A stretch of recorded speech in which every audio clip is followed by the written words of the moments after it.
Together, we will make America great again. RPN is not responsible for the views, actions, statements, or opinions of its guests, advertisers, or even its viewers.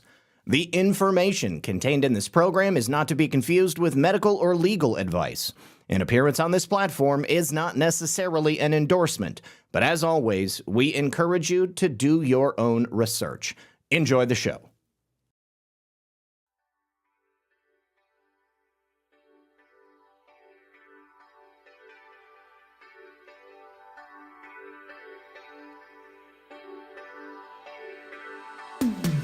Good evening, everyone. And of course, welcome back. Yes, to another very exciting episode of Red Pill News Alive.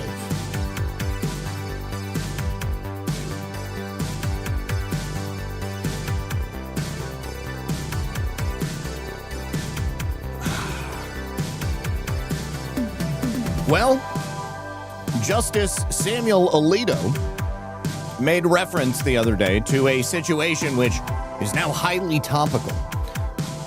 Two stories on two different days, now merging into one. It turns out that the brother and sister duo of Chinese origin, citizens of the United States, but also citizens of the People's Republic of China, they're actually anchor babies. That's right, their parents were illegal aliens. So if there's going to be a test for the denaturalization of people who shouldn't have been citizens in the first place, this is perhaps a good place to start. All right, well, what I am here to humbly ask you to do is to hit that like button. Of course, help us out by sharing the show. That would be so amazing. We do have a lot to discuss beyond that. Shakeups happening at the Pentagon. Some follow-up on story yesterday about Pam Bondi, and of course, so much more. So sit back, relax, and grab your popcorn, because we're going to get into it in just a moment. So when is the last time that you ever physically held your investment? Not checked an app, not watched a number move on a screen, but I mean physically held something in your hand. Because that's what I love about gold. It's real, it's tangible, and it's yours. There's no passwords, there's no logins, no 6-digit codes texted so you can gain access. Because in a world that is getting more and more digital every single day, more abstract, more complicated, gold is just simple. And that's why you're seeing a massive shift into precious metals, because as everything is moving into the cloud, people are starting to see the value in what they can actually hold, because there's something truly powerful about that. Because real ownership is becoming rare, more rare every single day. So if you want to see what that looks like for you, then check out noblegoldinvestments.com/redpill78. The best part is right now, all new qualified accounts are going to receive a free 1/10 of an ounce American Gold Eagle as a thank you. That's real gold in your hands, because that's the whole point. Noble Gold makes it simple. You choose what fits your budget, whether it's coins, bars, whatever makes sense, because it's going to ship right to your door, fully insured. So visit noblegoldinvestments.com/redpill78. And when you support my sponsors, you also support this channel. Texas Tanya got me all nervous. I just saw her say Bitcoin way down. Let's go ahead and see where Bitcoin, oh gosh. It's 66. I mean, that's kind of within the range of what we've been seeing recently. I mean, Bitcoin tends to have some pretty wild swings. Anytime there's like a major sale, then people are going to get nervous and they're going to start selling. I mean, Bitcoin, in my opinion, is not the kind of thing that you want to like buy and sell and buy and sell and buy and sell. You want to buy it, you want to hold it.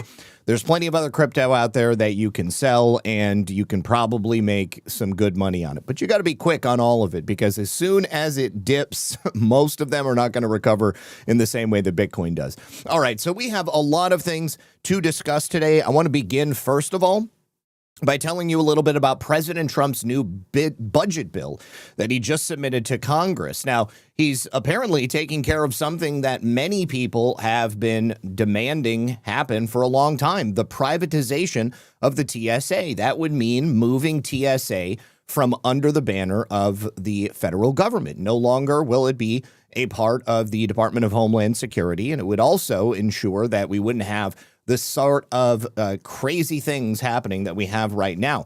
I guess there was already a pilot program where small airports are basically paying private screeners instead of having TSA on hand, and it's providing a significant cost savings. There will still be funding that will be, looks like, provided by the federal government, but the White House says that the budget bill begins the privatization of TSA's airport screeners by requiring small airports to enroll in the Screening Partnership Program, under which TSA pays for private screeners at designated airports.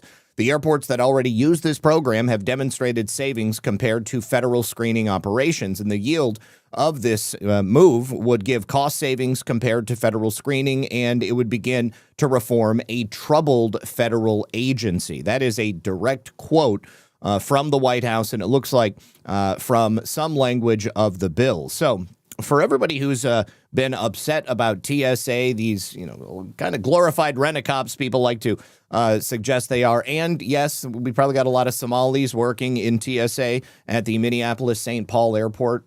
I don't know that that's going to change unless we get rid of all of those Somalis. They'll probably continue working in some capacity if they still live in the area. But that is great news. So I thought we would start off with that. And then, oh God, I did not mean to jump straight to this story. Hold on just a second. Do I have this story pulled up multiple times? Hold on. Yeah, I guess I must have that story pulled up multiple times. Huh. No, for whatever reason, it just took me all the way over there. All right, so we are going to begin by, first of all, giving an update on the situation with the Seth Rich case. Ty Clevenger has been attempting to get files from the FBI for many years. He's had a FOIA request case. And the FBI, although they've already been told by courts that they must legally hand over this information, for whatever reason, they continue to back off. Now, the FBI has filed yet another motion for a protective order seeking to quash Ty Clevenger's broad discovery requests that were served on March 4th of this year. They're arguing this discovery is generally disfavored and inappropriate in FOIA litigation, absent evidence of bad faith with the court, which the court has repeatedly found lacking in prior rulings. So this motion contends that the interrogatories and requests for production are overbroad, too broad, relevant to the underlying FOIA claims, unduly burdensome to the FBI, and disproportionate, and they request that the court prohibit any further discovery without its prior leave. Now, as far as I'm aware, the FBI hasn't handed over virtually anything related to Seth Rich. They have admitted to having lots of information, including his laptops and private communications, as well as, I am certain, tons of investigatory information. But at this point, the FBI has just continued to stonewall. Now, many people may ask, well, I thought this was Trump 2.0. I thought that we were moving beyond that. Well, I think I may have an explanation for you because, of course, the DOJ and the FBI go hand in hand. The FBI works right alongside the DOJ. And although we have seen many different movements throughout the federal government and different agencies to reform those agencies, it kind of does appear to me and to many other people that despite the fact that we've seen good things, we have seen movement in positive directions. And although we have seen people fired at the FBI, it's a big organization. But I haven't really seen the same sort of thing at the DOJ proper, although there have been a lot of people who left because they perhaps didn't want to follow through on the president's agenda or they didn't want to work for Pam Bondi. Apparently, there was a plan to overhaul the DOJ in the same way there was at the State Department and USAID and every other agency that we've talked about on the program in the last year and a half. And in this clip right here, former U.S. Attorney Brett Tolman, speaking with Benny Johnson, says that, he came in with a plan and they were hoping to implement the president's agenda. But for whatever reason, the DOJ did not comply. That means that the deep state is still rife within the DOJ. Let's hear from Brett. Tom Fitton's contention that the DOJ needs to be razed to the ground and salted of the earth? Well, what I would say is, I listened to Tom. I understand a lot of, and agree with a lot of what he said. But I would say this, Benny, the one thing that a lot of folks don't know is there was a plan. I was part of the transition team and the beachhead team. Please. And there was a very thorough plan that was put together by folks like myself, a lot of former U.S. attorneys like myself, former assistant U.S. attorneys, former DOJ high-level executives. And unlike what happened in the State Department with their plan, and unlike several other agencies, the DOJ plan wasn't followed. And when I say wasn't followed, we made recommendations on internal gutting that needed to occur in order for the Attorney General to maintain the capability of implementing this administration's priorities. And I'll give you some specifics. Wow.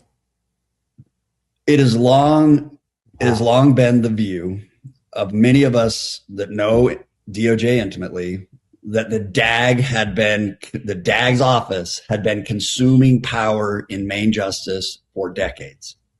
What I mean by that is it was gathering in.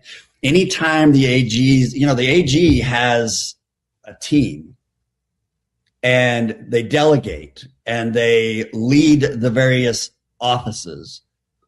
What the DAG's office has been doing, and largely Comey was a major reason for this to have occurred. The DAG started to pull power in. Right now, the DAG is the power core of DOJ. I've said it, many have said it. That's why it's so difficult if you don't change that for anybody coming in as AG to actually make the institutional changes that have to be made in order to have the politicals making the decisions at the top. You have over 100,000 employees, in the Department of Justice, 90% of which made campaign contributions to Democrats. And obviously, that's a huge problem. I would say that among lawyers in general in the United States, we have an issue with a certain left-wing persuasion of political affiliation.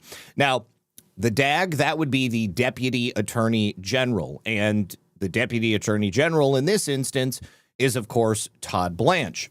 Now, throughout the last year and a half, many people have been raising the alarm bells about Todd Blanche, and at the same time, they were raising alarm bells about Pam Bondi. The one thing that I do know about Todd Blanche, and I said this yesterday, is that he, as President Trump's personal attorney, he stood in the gap with him. So if Todd Blanche is somehow blocking reform at the DOJ, that's clearly a problem. That's something that we need to have taken care of. But I don't see how that can be taken care of now that he is the acting attorney general. But I want to be clear, I don't know that that is the case. I do definitely believe that the DOJ, stem to stern, is rotten and filled with left-wing acolytes, people who are not willing to follow the recommendations of the president. And that would become highly relevant when we talk about all of the times that we haven't seen people brought to justice. You can have the FBI do all of the investigations in the world and make recommendations for prosecutions. But if you don't have the lawyers and the teams at the DOJ to actually act on those and bring those prosecutions, then you're never going to get justice in a legal sense. Now, before we get a little bit deeper on that, because we do have some new statements from Todd Blanche that I wanted to go over with you, but there was another employee of the DOJ, this time a senior advisor, a man by the name of Jared Wise. He was actually a January 6th defendant. And he does have a Twitter account, but he hasn't posted for the last several years. And he just posted yesterday and said that he was leaving the DOJ. because, to echo the statements of the man that we just heard from, he also says that the deep state rot is far too entrenched within the bureaucracy for any sort of reform to take place on the inside. He said, "Today I resigned from my position at the U.S. Department of Justice. I returned to Washington to fully expose the abuses by the FBI and the DOJ against J6 defendants. But it became clear that this will only happen from outside government, so I left and will do so." Now, who was Mr. Wise? He was a former FBI agent. He became a federal whistleblower. He also became a journalist for Project Veritas. He had been brought into the DOJ as a counselor to Ed Martin. And of course, Ed Martin had previously led the Department of Justice's Weaponization Working Group, the task force that was meant to investigate the politicized justice that we were seeing at the DOJ and the FBI and all of the abuses of the criminal process. Now, one of the reasons people have suggested that Todd Blanche is not a good person is because it was reported by deep state news sources that Todd Blanche had personally shut down the DOJ weaponization working group, and that there was some level of friction between Todd Blanche and, of course, Ed Martin.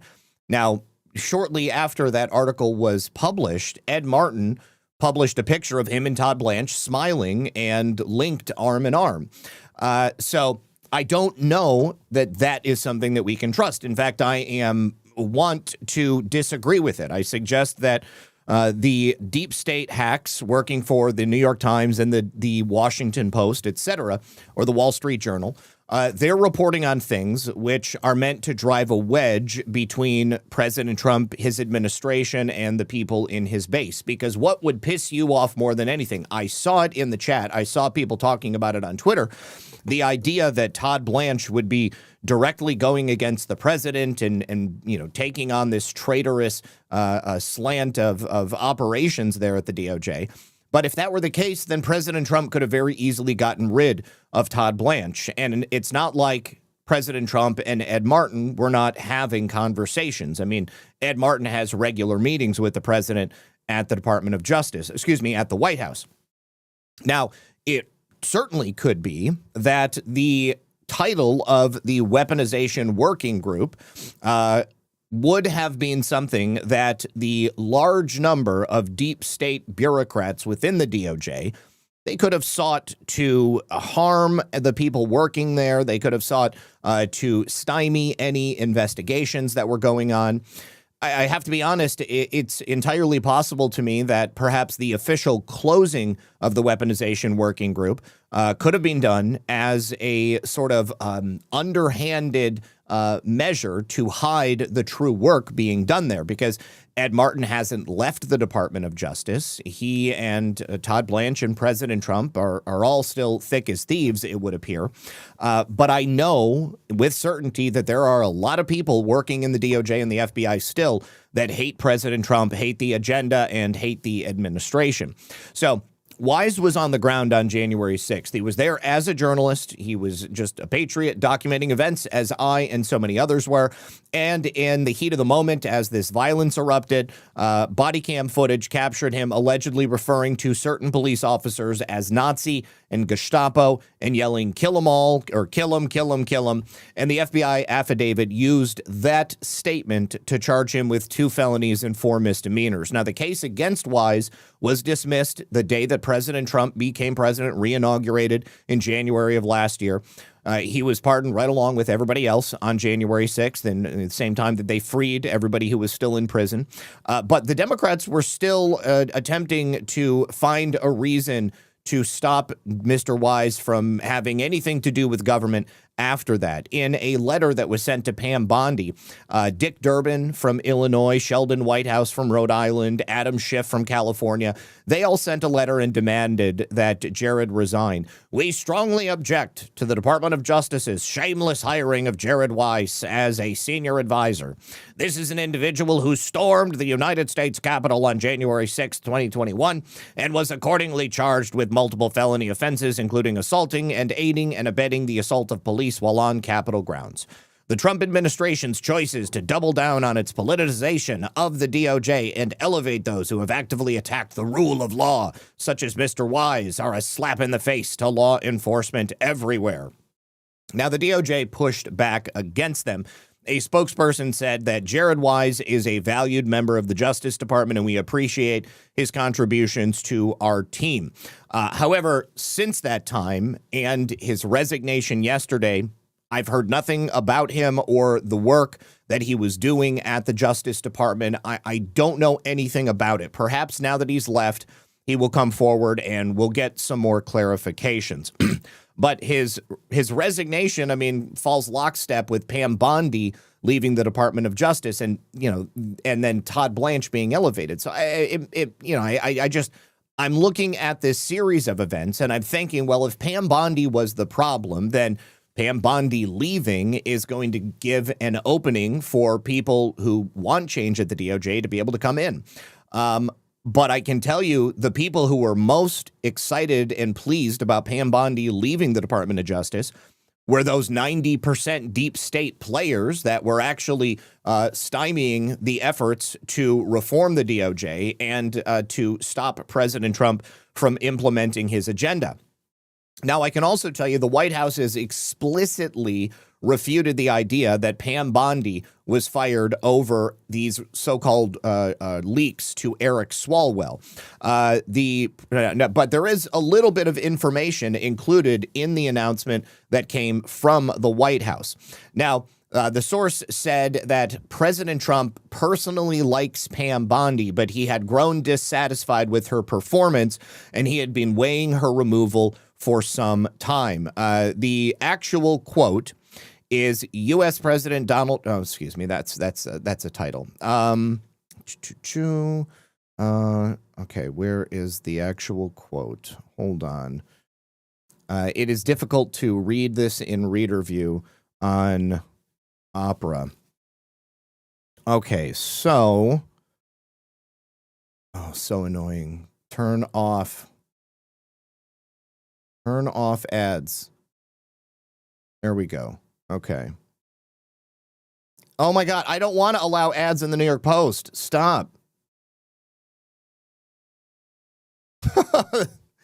This is why I don't mess with ad blockers most of the time, because it doesn't matter. They make me watch them and look at them anyways. All right. So, well, okay. I think I can't find the actual quote, but the idea that President Trump had been dissatisfied with her for quite some time, that is something that I can believe, because if you'll recall, President Trump had posted on Truth Social that one time, "Hey, Pam, I'm reading all of these comments and basically nothing's happening and people are making fun of us and you're not doing anything." But there's only so much that can be done if you have an agency that is staffed with people who are not listening to you, who are not following your directives, and who are slow walking everything that's happening. It's very similar to what we saw during President Trump's first term in office. Now, Todd Blanche also did an interview last night with Jesse Waters. Varying degrees of success. We will talk about a couple of things he said that I think were good. And there was at least one big blunder. Let me say thank you to Sea to Shining Sea. Thank God it's Friday. Let's hope this shift in the AG is temporary, if necessary. I still think there is so much more to come. I agree with you. And I mean, here's the thing. President Trump doesn't know how something is going to go down until he gives it a shot. Either Todd Blanche is his man, and Todd Blanche is going to be successful in leading this this temporary version of the DOJ, or he's going to take over as the Attorney General, acting for a period of time, and nothing will get done, and it will be very clear that something else drastic needs to happen. Bendick says, "You had it right the other day, the most beautiful fart of all time. Play it and read it to the audience. It's only about a minute long." You want me to, are you talking about the musical fart video, or are you talking about the, okay, so that's what you mean, because you're the one who sent the link to the, okay, I'm going to have to find the link again.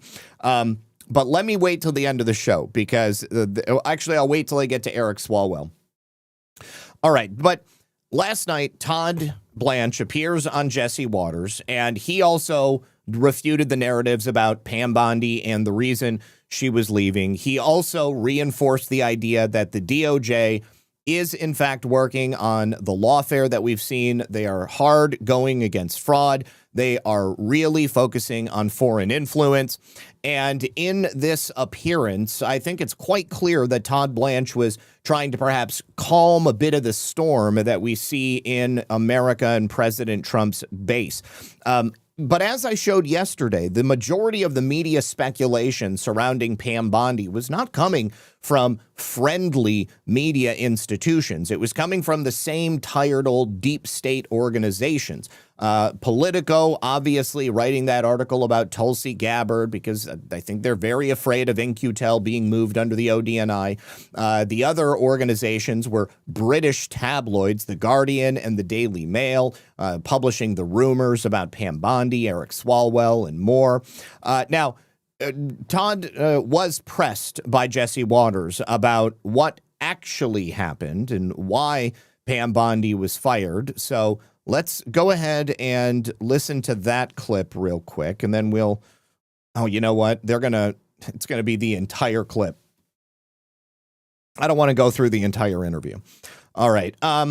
So Jesse reinforces the idea that the president was not happy. The president is reportedly, probably obviously frustrated that the case against Tish, Schiff, Brennan, and Comey isn't really going anywhere. Are you the guy that's going to be able to get that done? Take a listen. Okay. The president reportedly, probably obviously frustrated that the cases against Tish and Schiff and Brennan and Comey not really going anywhere. Are you the guy that's going to be able to get that done? Look, I think the president is frustrated. Everybody is frustrated because what we saw happen for the past 4 years is unforgivable and can never happen again. And so certainly I don't mind the frustration. I appreciate the frustration because we do have to make sure that what happened for 4 years never happens again. And we don't talk about investigations, but I can tell you that the Department of Justice is working hard every day. It was working hard yesterday, and we're going to keep on working hard tomorrow. And I'm honored that President Trump has asked me to step in as acting, and also much appreciative for what Pam Bondi did for the past year. I mean, you get the anger. I mean, what Biden and Obama did to this president, you understand there's a lot of anger about that, right? Not only do I understand, I lived it, Jesse. You don't forget, I was on your show the night 2 years ago, the night that President Trump was found guilty in Manhattan in the middle of the lawfare. So I do not need any kind. I had a firsthand accounting of what happened, and so yes, I understand it. The American people understand it, and I know that the American people expect that it will never happen again, and we take that seriously. Yeah, you fought that case hard. You absolutely did. Now Okay, and to that point, this is one of the reasons why I'm willing to give Todd Blanche the benefit of the doubt. And let's be clear, this is not a political issue. Yes, it was a Democrat-run administration that used overtly the power of the federal government to unfairly pursue the political opponent on numerous occasions of two different Democrat administrations. But if it was a Republican administration that had done it to a Democrat candidate, or it was a Republican administration that just took a look at people they didn't like or didn't agree with and used the power of the federal government to trample all over the constitutional rights of people that they didn't think were going to vote for them, that would be a problem for me as well. I don't believe that, like, really at the end of the day, between the majority of people working in Washington, D.C., whether they're Democrats or Republicans, I think that they're just wearing a hat with an R or a D on it. Most of these people are in it for themselves. And yeah, they certainly have their own ideology. But a lot of the people working in Washington, D.C. are overtly left-wing. And they believe that their way is the right way and the only way. And they're not willing to compromise. I mean, this is not your father's administration or government where you had Democrats and Republicans working together, where you could keep people of a different political party in your administration and they would respect the office of the presidency or respect the Constitution of the United States. Things are very, very different now. So I don't want Todd Blanche to just go after Democrats. I want Todd Blanche and the Department of Justice to find anyone in Washington, D.C. that perverted the system, that used the power of the federal government to destroy the lives of people who didn't deserve to have their lives destroyed. And it's just a happy coincidence that 9 times out of 10, they seem to be Democrats going after Republicans, or more importantly, Democrats going after people who support President Trump. So Todd Blanche was there. He saw it. And Todd Blanche, the proof has got to be in the pudding. We need to see action. We need to see people who used the system for their own benefit to destroy their political enemies and have those people be investigated and be indicted. That is the only thing that I think people want to see at this point. Now, they also, of course, got into the Epstein saga, and this was probably the worst part for Todd Blanche. Now, what I thought was also interesting is that Thomas Massie had said in an interview just a couple of days ago that when Pam Bondi first came into office, she was earnestly going for the full release of the Epstein files. And when she was handed that tiny little binder with information that had already long ago been released, most of it unredacted in form, and then they put that out there with those social media influencers and had the photo session. And then come to find out she's totally humiliated. And she writes that mean letter to the FBI, basically saying, what the hell are you guys doing? This is obviously not what we were asking for. That she really wanted to get that information out there. Again, because whether or not you're a Democrat or a Republican, if you were trafficking children with Jeffrey Epstein, then you deserve to get exposed. And then Thomas Massie says somebody got to Pam Bondi and scared her and said, it's actually not your job to release this information. It's your job to cover it up. Who knows if that actually happened? However, Todd Blanche in this clip right here essentially says that the Epstein saga is over. And Jesse Waters asks him some pointed questions about some pretty obvious clues that were in those files. And the answer that he gives, although I believe that it's possible because we've talked about the destruction of files and the lack of evidence that was in there, merely a bunch of emails and perhaps some anecdotal stories coming from people who never were willing to follow up on those stories, and even tales from so-called victims that were not victims but were actually co-conspirators. He basically says that that's it. Let's listen. Now, the Epstein files, you'd agree, not handled well? No, and I don't, first of all, I have never heard President Trump say that the Attorney General that anything that happened to her had anything to do with the Epstein files. And so, look, the Epstein files has been a saga that's lasted for the past year. And what happened when the President signed the Transparency Act is the Department of Justice has now released all the files with respect to the Epstein saga.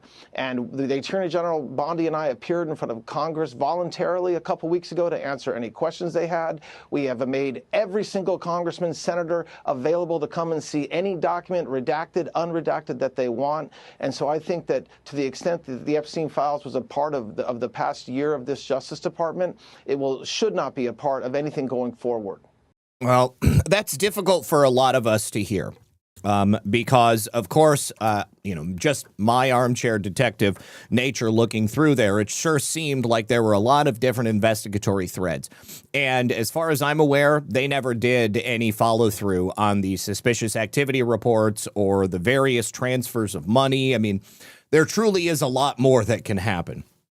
But there's also the question of Thomas Massie suggesting that there's an additional 3+ million documents. Now, that can be explained through duplication, and the DOJ has talked about duplication.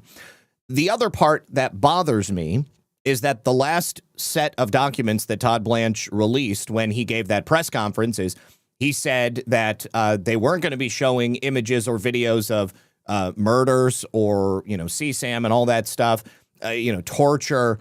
Why say that stuff unless it's in there, right? I mean, like that really leads one to believe that stuff was actually in there. But Todd Blanche then goes on to say that, let me continue the clip. Okay, well, I mean, you've combed through these files, right? Who was Epstein spying for? Look, I don't know that he was spying for anybody. Nobody's ever said that. No? You don't think he might have been a spy for a foreign country? I have no idea if he was a spy. All I know is that we don't have any evidence in the Epstein files that the FBI collected over 15 years that suggests that, Jesse. I don't know. I wasn't part of the original prosecution team. Neither was Attorney General Bondi. And that right there, that is, in my opinion, the reason why it's not going to go any farther. Because the evidence that I'm certain was there at one point is now no longer there. And Pam Bondi and Todd Blanche or anybody else at the DOJ can't say what existed previously, because what existed previously, there was 15 years to clean that shit up, burn it, throw it away, shred it, cover up for the people in Washington, D.C. who were friends with Jeffrey Epstein. And that's a difficult pill to swallow. But I think it's probably true. All right. Now, ultimately, again, Todd Blanche is going to have to prove himself in this acting attorney general role. And either he shows everybody that he truly does not have President Trump's back and he's not willing to implement the agenda of reforming the DOJ and prosecuting these many crimes that we're all certain exist. But ultimately, at the end of the day, in order to do any of that, we have to have the evidence. And they killed Jeffrey Epstein, or they removed him and sent him to a desert island. They killed Jean-Luc Brunel, or they removed him and sent him to a desert island. The only people who are left are the Epstein co-conspirators, and they're not talking. Yeah, that's what I was talking about. GBAG BC was the suspicious activity reports. All that Treasury information, all the money, follow the money. And perhaps the people who are left have a plausible reason why there were transfers. Oh, Jeffrey Epstein was managing my money, so I paid him money. Of course, I have receipts. Right here it says financial advice. And that's really all you need. Because if you don't have a child, you don't have evidence of somebody being trafficked or murdered or whatever it might be, then the evidence isn't going to go anywhere. And so I'm not blackpilling, and I'm asking you not to blackpill. I'm just trying to give you the most level-headed interpretation of why we're hearing these specific words come out of Todd Blanche's mouth. And remember, he's a lawyer. So he's going to speak with intention. And I can tell you this, there's only one president that's held Mr. Epstein accountable, and that's Donald J. Trump.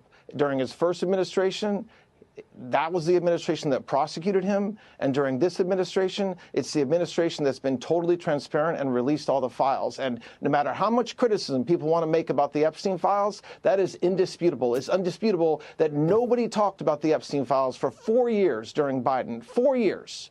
And so when President Trump said, let's release the Epstein files, and the law was passed that allowed us to legally do it, we did it. All right. And your boy Roy says it's a pill that should have been swallowed a year ago. So initially, when this started happening, the first thing I said was President Trump and Elon Musk tricked the Dems into demanding the release of the Epstein files. And I said it's highly probable that relevant evidence will have already been deleted. And it's highly probable that if there is something that reflects poorly on Trump, it was inserted by people who wanted to destroy him. But more than anything, whatever was left was more than likely going to implicate Democrats, even if it didn't prove a criminal action. All of those things came to be true. So I'm not particularly surprised. I was hoping that there would be some additional discovery of documents that would perhaps lead to at least one person being indicted, one person being tried. It doesn't mean that it's not going to happen yet, but what Todd Blanche is indicating is that this is not now the focus of the administration. But what the focus is fraud prosecutions. And yesterday, first day of the fraud task force, we had the first round of arrests take place in California. I will tell you this. You are right. This is an important and long overdue objective. Just today in Los Angeles, we had a takedown. 8 individuals were arrested for allegedly bilking over $50 million of intended loss from our taxpayer monies. And yes, this includes leadership in state governments, our investigations do, because guess what? They are in many ways the actual conduit. They're letting it happen by not doing anything to stop these individuals stealing from the American people. And so you're going to see this Department of Justice pour all of our heart and soul into fraud cases all over this country for the foreseeable future. I will tell you. So let me pose this to you, because with the renewed interest that the American people have on going after fraudsters and the apparent energy that the DOJ has for this as well, fraud is still a crime, and it's a big crime. And when we're talking about what Todd Blanche just said right there, the state and local leaders that are culpable in these fraudulent activities, either by stupidity or by intention, that is something that many people around the country can very easily be prosecuted for and be sent to prison for. It's also the kind of thing that a lower level Dem operative may be willing to fall on their sword for and give information about people who could be higher up the chain than them. Because, of course, criminality like this doesn't exist in a vacuum. It's not like people who are breaking the law just get together and talk about the one crime they're doing. I'm sure if there is a network of people that are doing things, they're going to be doing that. And please do not forget that although we're talking about this set of facts over here, down here in the Southern District of Florida, there is still the grand jury that is currently taking place, the grand conspiracy grand jury, which is a whole different set of crimes, although many of these criminal actors cross streams, they encompass various different types of criminal activity. But if they start going after state and government leaders for participation in the fraud, then that opens the door to discovery on a whole bunch of other things. Now, let's look at California for a moment, because in California, it is bad, all right? There's a reason that the fraud task force began there. Now, if you take a look at California's budget, they have some of the highest income taxes, business taxes, fuel taxes, and they spend more than $300 billion a year. A significant portion of that $300 billion gets spent on fraud, because it's certainly not being spent to prop up the state of California. It's certainly not being spent to improve the infrastructure. It's certainly not being spent to fix the problem of homelessness or drug abuse. Roads are crumbling. We've seen wildfires completely destroy neighborhoods on numerous occasions over the last several years. If you've ever been to Skid Row in Los Angeles, you know the plight of homelessness and drug addiction. You know it's a cancer that has attached to the freaking root of Los Angeles. San Francisco, remember the poop map of San Francisco? I haven't been to California in years, and I would not go there under these circumstances. On top of all of the money they take in and all of the money they spend, the cost of living for the average middle-class taxpayer is completely out of reason. Basic necessities, things like gas and groceries, is insane for people living there. Now, of course, California has public services. They have their social safety net. But again, much of that is simply going into fraudulent endeavors. Now, the New York Post did interviews with public officials, fraud experts, political figures in California. They've looked at hundreds of pages of government reports, audits from the state of California, criminal indictments that have recently been filed, and as many records as they could on fraud, on public fraud in California as they can. And it sure seems to anybody looking in from the outside that every single state program has been compromised by criminals, which is likely the reason why up until this point, nobody has been held accountable, because everybody has their hand in the cookie jar. And so therefore, everybody is protecting everybody else. Now, the best estimate suggests that while Gavin Newsom has been governor, fraudsters, scammers, organized criminal gangs have stolen at least $180 billion. And if you go back to the first couple of years of Gavin Newsom's term as governor, the first term, 14 months after he became governor, the COVID pandemic swept the world, and the leaders of California put in place some of the most restrictive public health measures.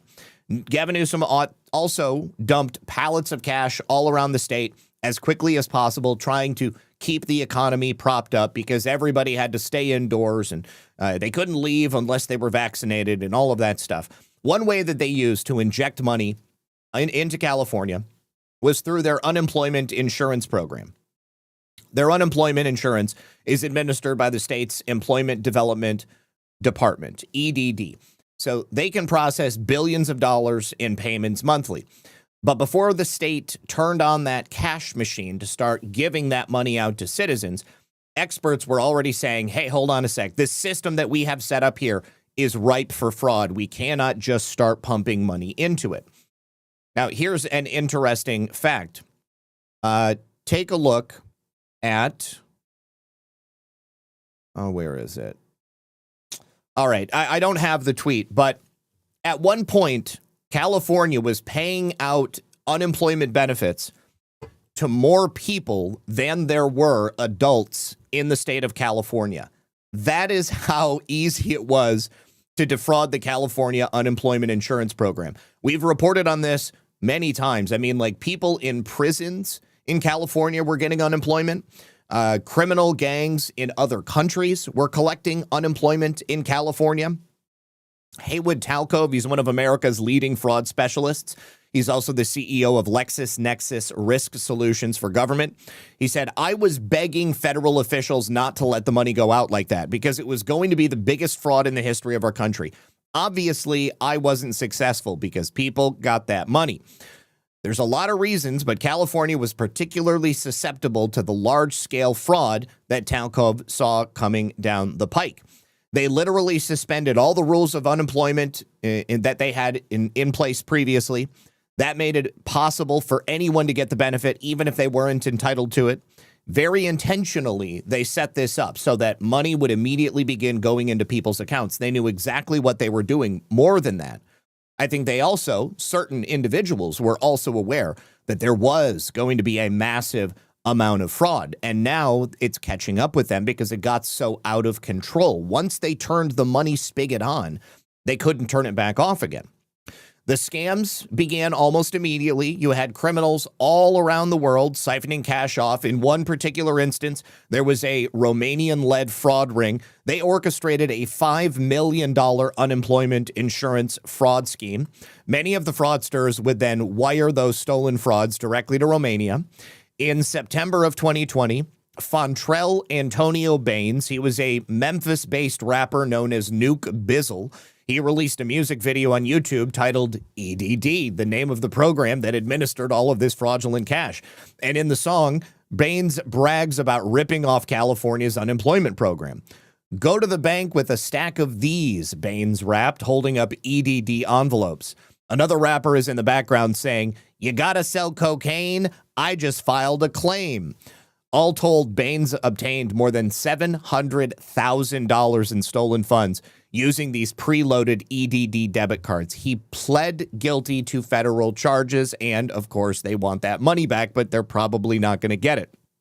And like I said, their prison population, they got in on the action. EDD allegedly paid out hundreds of millions of dollars in similar fraudulent claims using the names of prisoners. Why in the hell could they not tell that the people filing for unemployment were locked up in Folsom Prison? There was at least 133 inmates on death row, people who were awaiting the sentence of death. And yes, they were collecting unemployment insurance from the state government of California.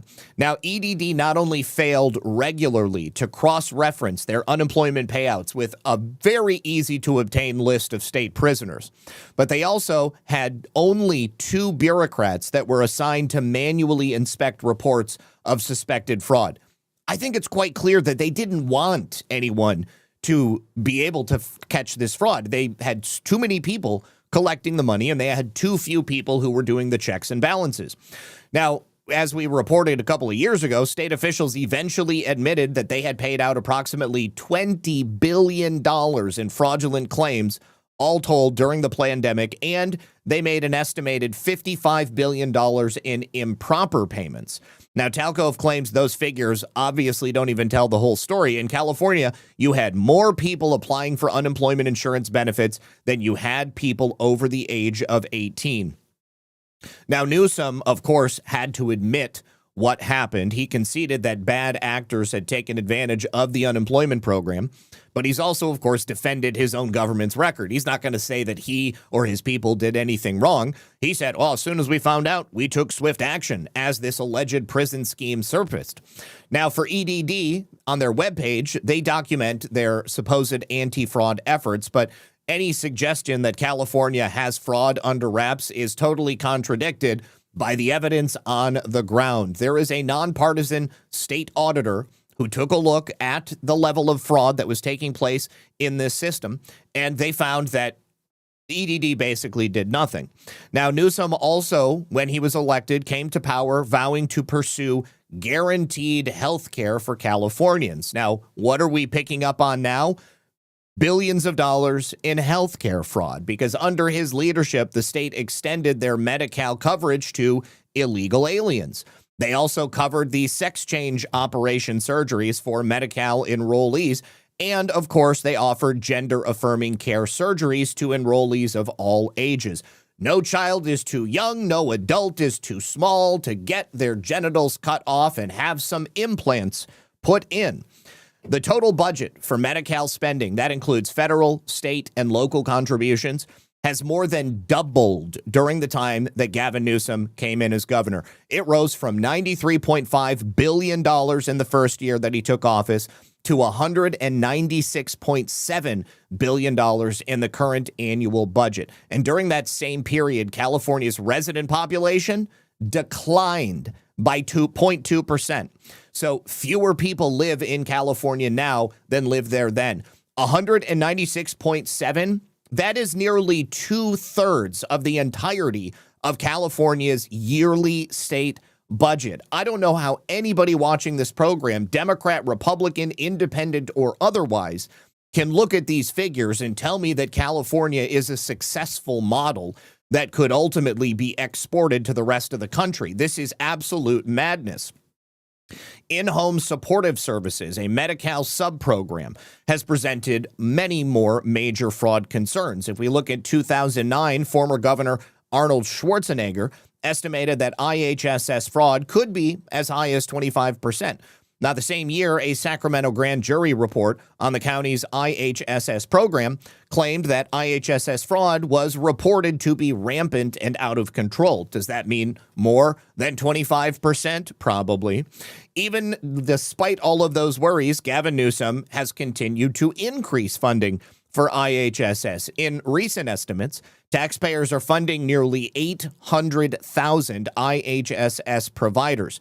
These are providers who are giving caregiving, cooking, shopping, cleaning, laundry services. These are services for elderly people and disabled people. Now, undoubtedly, there are elderly and disabled in the state of California who probably require and really benefit from these services. But there's also a lot of people out there who are taking advantage of the system. Now, according to the report on IHSS and their program, they're responsible for 41% of all job gains during the Newsom administration. So it seems like the IHSS program is almost designed to facilitate scams like what we have discussed. According to sworn testimony that was summarized in the Sacramento report, IHSS participants have falsely represented the recipient's needs. They've also misrepresented the number of hours that they worked on their time cards, and they even secured payment after a recipient has died. The system operates largely on trust, and that's the problem. You cannot trust people in a system like this. Providers say that they're working in the privacy of a recipient's home. How do we know? Well, because they told us. The state's IHSS protocols explicitly prohibit random unannounced home visits, which, of course, would be the best tool to make sure people aren't taking advantage of the system. Beginning in 2024, federal officials announced there were multiple prosecutions for fraud within IHSS. In one case, prosecutors alleged that Cindy Lynn Frum claimed to have provided services for more than a year while the recipient was incarcerated. She was billing for someone who was in prison. In another instance, prosecutors said that IHSS caregivers falsely made timesheets and claimed to have provided services while beneficiaries were in the hospital, while they were living in a care home or some other facility, or even while they were dead. The other major target for fraudsters in California's welfare state is their enormous property taxes that are given to the homeless people there. Now, the state is famous for rich people living there, but millions of people also live in poverty. In 2024, there were more than 180,000 homeless people, and that number has only gotten bigger since Gavin Newsom came in several years ago. Now, Gavin Newsom has, of course, pushed forward a ton of different spending and welfare initiatives to try to combat the scourge of homelessness. I've reported on a number of individuals who simply took money that was meant for homeless people to be housed, and they just spent it on homes and luxury vehicles and jewelry, maybe property in other countries. He's overseen as much as $24 billion in expenditures on homelessness projects, doubled the food stamp benefits during the pandemic, and maintained high levels of cash assistance.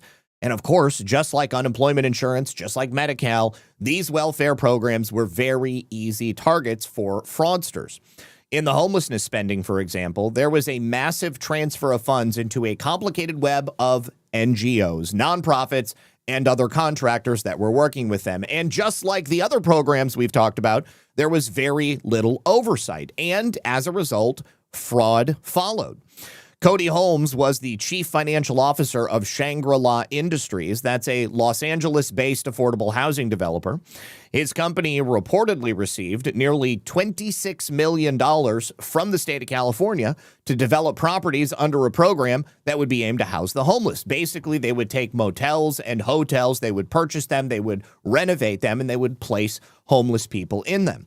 The only problem is prosecutors say that Holmes, who has, of course, pled not guilty, embezzled roughly $2.2 million. What did he spend that money on? He bought exotic cars.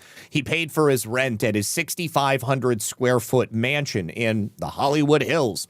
In a 2024 report from California's state auditor that highlighted the limited data on homelessness programs and actually where this money went, for 3 of the 5 initiatives the auditor examined, it was unable to fully assess any success rate because there was just no data. There was no reporting. Money just gets handed out and then nobody bothers to check to see what's done with it after the fact. And for many people who have been watching California, the audit that was released in 2024 was way too late. If you go back to 2020, Representative Kevin Kiley, who I believe has just been pushed out in redistricting, he was serving in the California Assembly at that time. He was trying to get a report just like this off the ground. But the state legislature, Democrats, it wasn't the Republicans, it was the Democrats who rejected the proposal because Gavin Newsom intervened. They, of course, were likely aware that an audit was going to give the type of information that I've been going over. And of course, if that was exposed to the public, then the money would have to stop flowing, just as it's stopping flowing right now. So there is a never-ending supply of fraud cases. And guess what? Once again, California Democrats are not looking to ensure that people stop committing fraud. You know, one way you could do that would be to potentially increase the penalties for people committing fraud, stealing from the taxpayers and the government of California, but they're actually looking to lower penalties for the people who steal from welfare programs. In April of 2025, State Senator Lola Smallwood Cuevas sponsored a bill that would have raised the threshold for felony welfare fraud from $950 to $2,500. Well, that just means you can guaranteed steal up to $24,999 and you won't be prosecuted. That measure would have also made it more difficult to change perjury based on misstatements to county welfare departments. One of the way that people steal is they pretend they don't have any income. They just go in, it's on the honor system. They tell their social worker, oh yeah, I'm only making $200 a month. I definitely need Section 8. I definitely need cash assistance. I definitely need food stamps.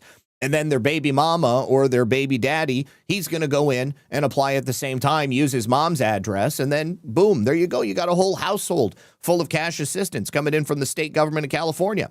Republican state assemblyman Carl DeMaio said, if that bill I just mentioned becomes law, it will largely effectively legalize welfare fraud in the state of California. Now, thank goodness we've highlighted the efforts of U.S. Attorney Bill Asalee stepping up enforcement, creating this federal task force, working with them hand in glove. We've already got several multi-million-dollar homelessness fraud cases. Asalee has said every single time he's asked that more are coming every single day. We see him on a new bust. Gavin Newsom doesn't want to talk about this. Of course, he's likely running for president. But there is a culture of fraud in California.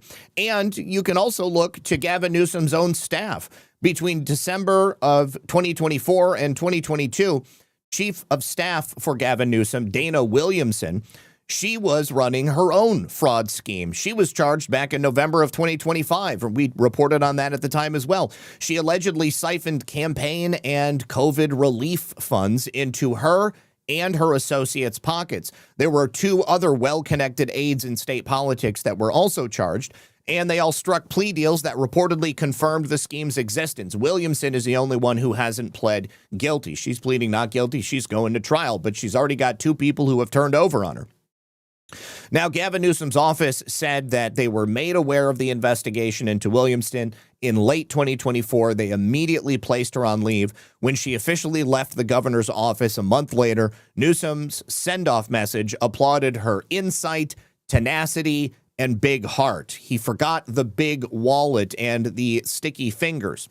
But again, it's a pattern of fraud. Why wouldn't Gavin Newsom take the opportunity to decry her behavior, mention to the people of California, we can't allow these types of things to happen. Not only is this corrupt behavior reflecting poorly on my office, but it's hurting you, the people of California. He doesn't have to worry about it anymore. He's not running for office in California again. And if he becomes the Democrat nominee for president in 2028, well, then, you know, there's a certain number of people who are just going to vote for him because he's a Democrat. Again, it's a culture of corruption in California. Now, let's take a look at another statistic here. We've talked about how much money Gavin Newsom and California have increased their spending. So their population has grown less than 1% over the last decade. It's only grown, it has decreased by 0.2% since Gavin Newsom became the governor. The number of state employees during the last 10 years has actually grown by about 25%. 25%. And they have fewer people who are actually looking to stop fraud from taking place. The total state spending grew by almost 50%. That's adjusted for inflation. So again, with all of this spending, with all of these people being hired, where exactly is this money going? Because it's obviously not just a handful of people who are defrauding California and the federal government. It's a lot of people. So I thought that it would be worthwhile to hear from Bill Asalee after that raid that took place yesterday, because we've had an estimate on the good end of $180 million that could have been defrauded under Gavin Newsom. But Bill Asalee said it is more likely that it's in the hundreds of billions of dollars. Yeah, in response to the governor, not good enough. Not good enough. They've not taken fraud seriously for over a decade here in California. They've let people out of prisons. They've decriminalized it.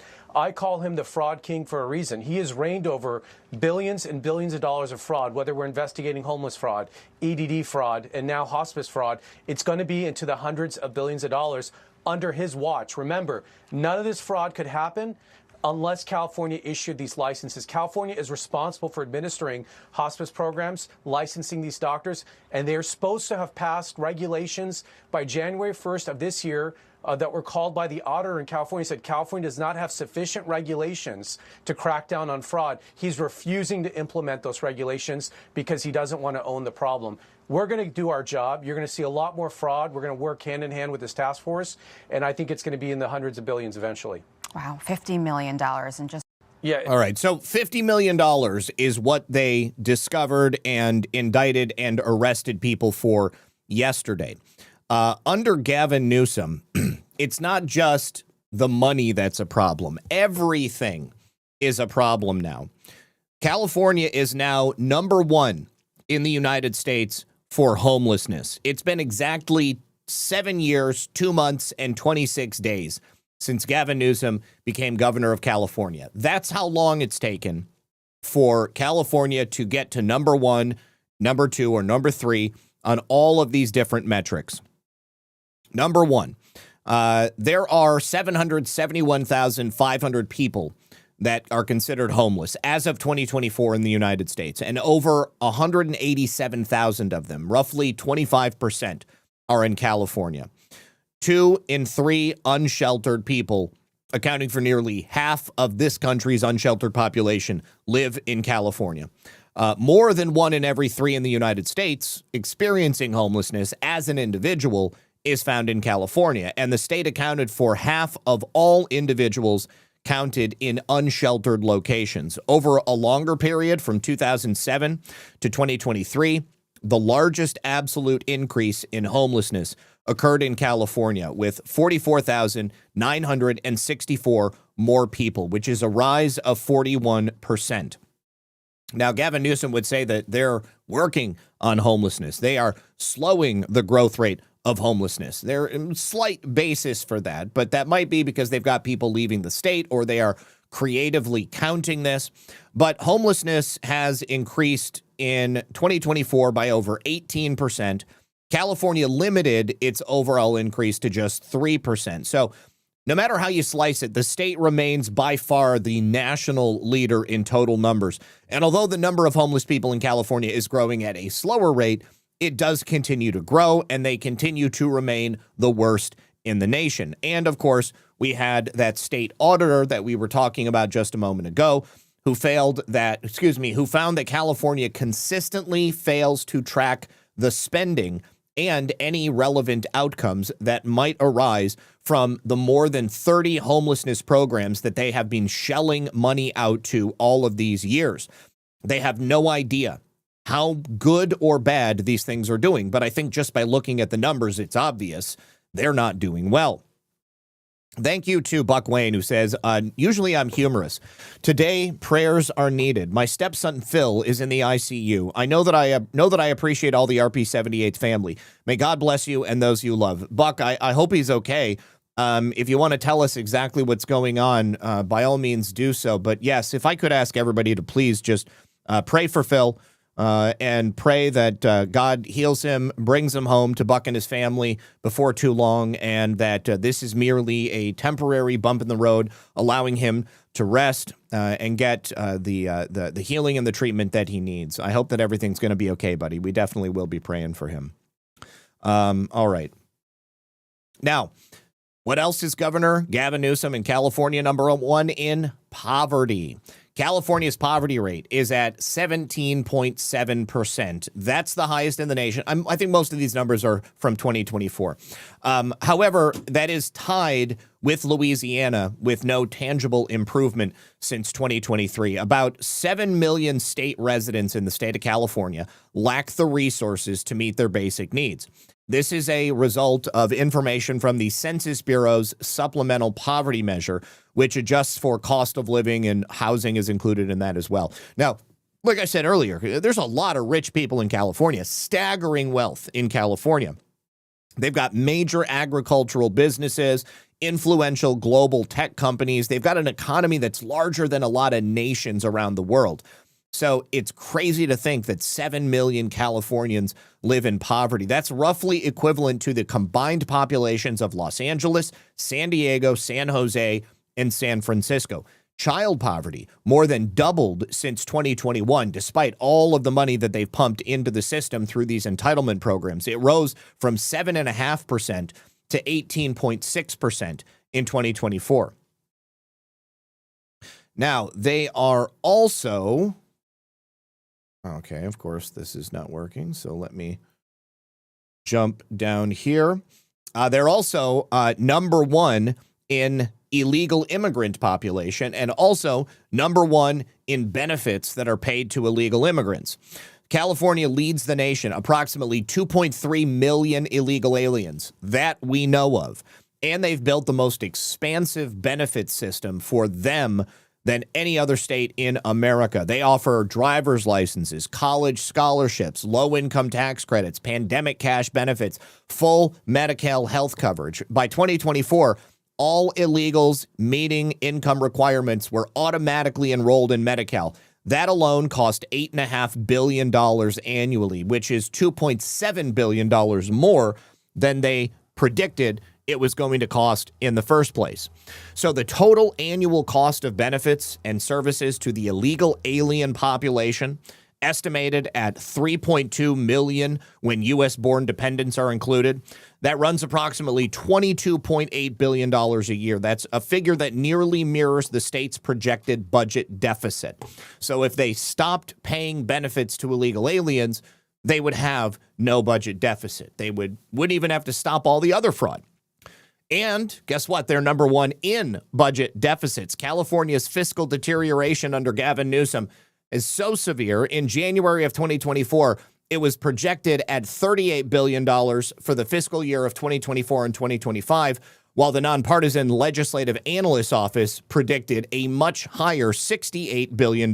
They revised it to $73 billion, making it the largest state budget deficit in the country. And for the fourth year in a row, the Legislative Analyst's Office and the California administration are forecasting multi-year budget shortfalls, operating deficits of $27 billion in 2027-28, $22 billion in 2028-29, and $23 billion in 2030. State Senator Roger Niello attributes the structural deficit to the Democrats' unstoppable spending problems. Guess what? Despite that lack of money because they're spending too much, they are also number one in income tax. The top marginal rates span from 2.5% in Arizona and North Dakota to 13.3% in California. They also impose a 1.1% payroll tax on wage income, so that actually brings the top all-in rate to 14.4%. If I can just remind you, California, with everything they have and all the money they spend and all the taxes they bring in, they still can't get their shit together. I live in beautiful sunny Florida where we have everything that we need: city services, infrastructure, beautiful beaches. We don't have people taking shits on the boardwalk. And we also don't pay any state taxes. I pay zero in state taxes. There's a reason why people like living in Florida. They're also number one in gas prices. That should surprise no one who lives in California. They retain that top spot as the state with the most expensive gas in the nation. A gallon of gas costs roughly $5.89 as of April of this year. They beat out Hawaii at $5.46. Hawaii isn't even a mainland state. They have to ship all of that gas there. And despite the fact that they're shipping that gas using big diesel engines and paying a lot of money for it, California is still more expensive. They levy the highest total state tax in the nation on gas at 70.9 cents per gallon, followed by Illinois, followed by Washington. Beyond their base excise tax of about 61 cents, California-specific costs, including a special fuel blend, approximately 23 cents from cap and trade, and then another 14 cents from their so-called low carbon fuel standard. That's what's making up the majority of what you're spending at the pump. The state is also, in the past, closed 2 refineries, which reduces the amount of gas they can make in the state. It forces them to import it, and it pushes the prices up even farther. They're also number one in people leaving the state. We've talked about this on many occasions. California was hardest hit of any state in the nation for domestic outmigration. Roughly 254,000 more people left California than moved in, according to the 2024 Census of American Community Survey data. IRS data also shows California has the highest net loss of taxpayers in the country, with one person leaving the state of California every 1 minute and 44 seconds. Again, there is a reason for that. From 2010 to 2024, nearly 10 million people moved out of California to other states, while just over 7 million moved in. Smart Assets analysis of IRS migration data found that California lost the most residents to Texas. God bless the people of Texas. I hope they haven't completely effed you up when they moved in, with 54,136 households departing and carrying an average adjusted gross income of $146,000. That's a net loss of high earners, representing a structural risk to California's income tax dependent revenue base. Now, no state can lead every category, but California ranks near the top in a number of others, including housing costs, retail crime, adult illiteracy, and anti-business regulation. They are number 2 in housing costs. By median home price, Hawaii has the highest average house price in the United States at $840,256. Holy shit. California is close behind with an average price of $784,840, but they do have the highest average rent in the nation. Those looking to rent in California pay around $2,542 a month, the highest average rent in the U.S. by affordability ratio. That is the home price to income ratio. Hawaii tops that list at 8.8. California follows at 8.2, meaning homes cost over 8 times the median household income. Only 16% of California homebuyers could afford to purchase a median-priced existing single-family home in the third quarter of 2024. Retail crime, you would probably not be surprised, is also relatively high. California does not lead all 50 states in every retail crime metric, but it's dominant for organized retail crime nationally. They reported shoplifting in California in 2023 was 28% higher than in 2019, and commercial burglary remained about 6% above the pre-pandemic level. The retail theft increased by almost 70% in Sacramento, 65% in Alameda, 41% in San Mateo, 40% in Los Angeles, all between 2019 and 2023. Those 4 counties accounted for 91% of the statewide increase in retail crime. Prop 47, which you all remember, reclassified many theft offenses from felonies to misdemeanors. That's widely attributed to being a contributing factor. And voters also passed Proposition 36 in November of 2024 to partially reverse it. But the state has since ramped up on enforcement. However, the volume of the problems reflect years of policy failure. Let's also talk about adult illiteracy. They score poorly on adult literacy, but the number 1 designation depends heavily on the methodology of your assessment.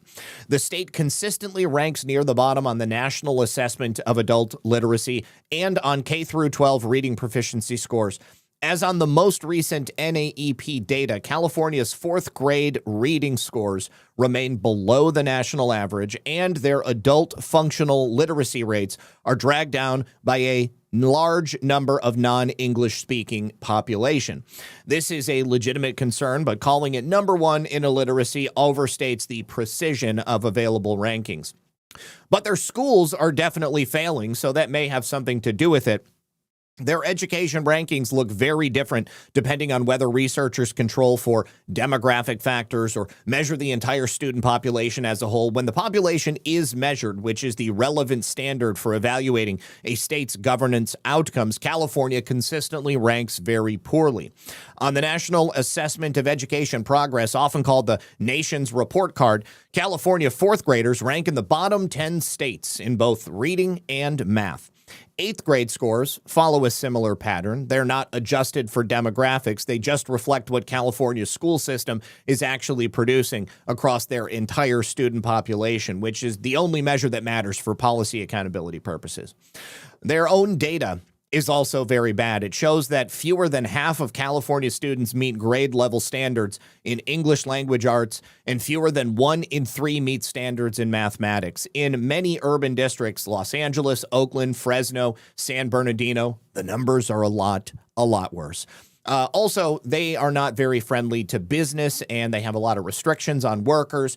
We've talked about this on a number of occasions. This is why many businesses have moved out of California. Tesla famously moved out of California. The Tax Foundation and the Cato Institute consistently rank California near the bottom of the business climate. Newsom, in September of 2019, reclassified many independent contractors as employees, which forced companies to provide minimum wage guarantees. They had to give them overtime pay, unemployment insurance, workers' compensation, and a host of other benefits. California is in a bad spot, you guys, and it was bad before Gavin Newsom came in, but it's gotten significantly worse since he showed up as well. All right, before I continue, I got a couple of thank yous to read over here on Rumble and Pill, but as you guys know, right now, America is stepping up to a major milestone, our 250th birthday. 250 years of blood, sweat, grit, sacrifice, freedom, and the greatest experiment in self-governance the world has ever known. It's the perfect moment to help your children understand why this country matters. Not just the fireworks and the hot dogs, but the story behind it all. And to do that, there's a free guide called the Kids Guide to America's 250th Birthday. It's a wonderful way to introduce kids to how America began, teach them who the founding fathers were, what they risked, and why those ideas they fought for still matter to this day. Now, this guide sends kids back to the moment when those brave men signed the Declaration of Independence, and they knew full well they were risking their lives for freedom. It's going to break it down in a way that is fun, easy to understand, and very easy to enjoy. It's not going to water it down or make it feel like schoolwork. So if you care about raising kids who know where this country came from and you want to tell them why it's worth preserving, this is something you're going to want to grab. The best part is it's completely free with this special offer. All you pay is $2 for postage. So to get a copy, just go to freeusabirthday.com. That is freeusabirthday.com and pick up the Kids Guide to America's 250th birthday for your kids today, because America's story matters, and make sure the next generation knows it. You can also use that QR code that you see on screen. Let me say thank you, first of all, to G. Fontes, and let me make sure that there isn't more than one from you, G. Nope, just the one. Don't Californians get a $1,600 subsidy payment each month for being some oppressed demographic, such as identifying as any alphabet soup person, to being black or weighing a quarter ton or more?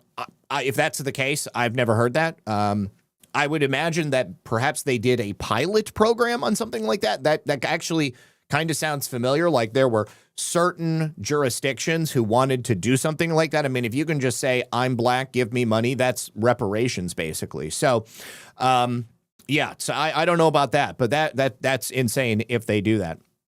Let me also say thank you very much to Moon Baby. Hey there, fam-lam. Hope you all have a great Easter weekend. Yes, that's right. I hope you guys, today's Good Friday. Obviously, Easter is on Sunday. Hope you guys have plans. I'm going to be alone. I got to figure out something to do. Darla says, a lot of TDS going around. Truth derangement syndrome is real. I think all college grads are some of the worst people with TDS. That's true, because they've been indoctrinated by the left-wing faculty at these organizations. Moon Baby also says, thank you for the news, Zach. Appreciate you. I appreciate you. Mayatua, thank you for the can. Filter Dog says, something may happen tonight. President Trump just called a lid. Well, there is an unfortunate incident that took place in the Straits of Hormuz. Multiple U.S. planes went down, an A-10 Warthog and then I believe an F-35. There is one pilot still missing as far as I know, but I don't believe there's been any fatalities that we're aware of. If there is anything additional that's going to happen, I would imagine it's going to be in response to that. Also, Brewbark says, I believe a case could be made that California has the worst roads despite the gas tax, which was supposed to go to fixing them. I don't even think we need to make the case. I think the case makes itself. You are absolutely correct. It is terrible there. Now, one more story about California. The true irony is that in the face of all of this money being sucked out of California, Gavin Newsom seems to have absolutely learned nothing. He just spent $20 million on a consulting firm. That consulting firm was apparently looking for ways to essentially cut waste. Well, I can cut $20 million for you right here, Gavin Newsom. All you need to do, give me $1,000, okay? Well, maybe I should get a little more than $1,000, but I guarantee you, I don't need $20 million to tell you what you need to do.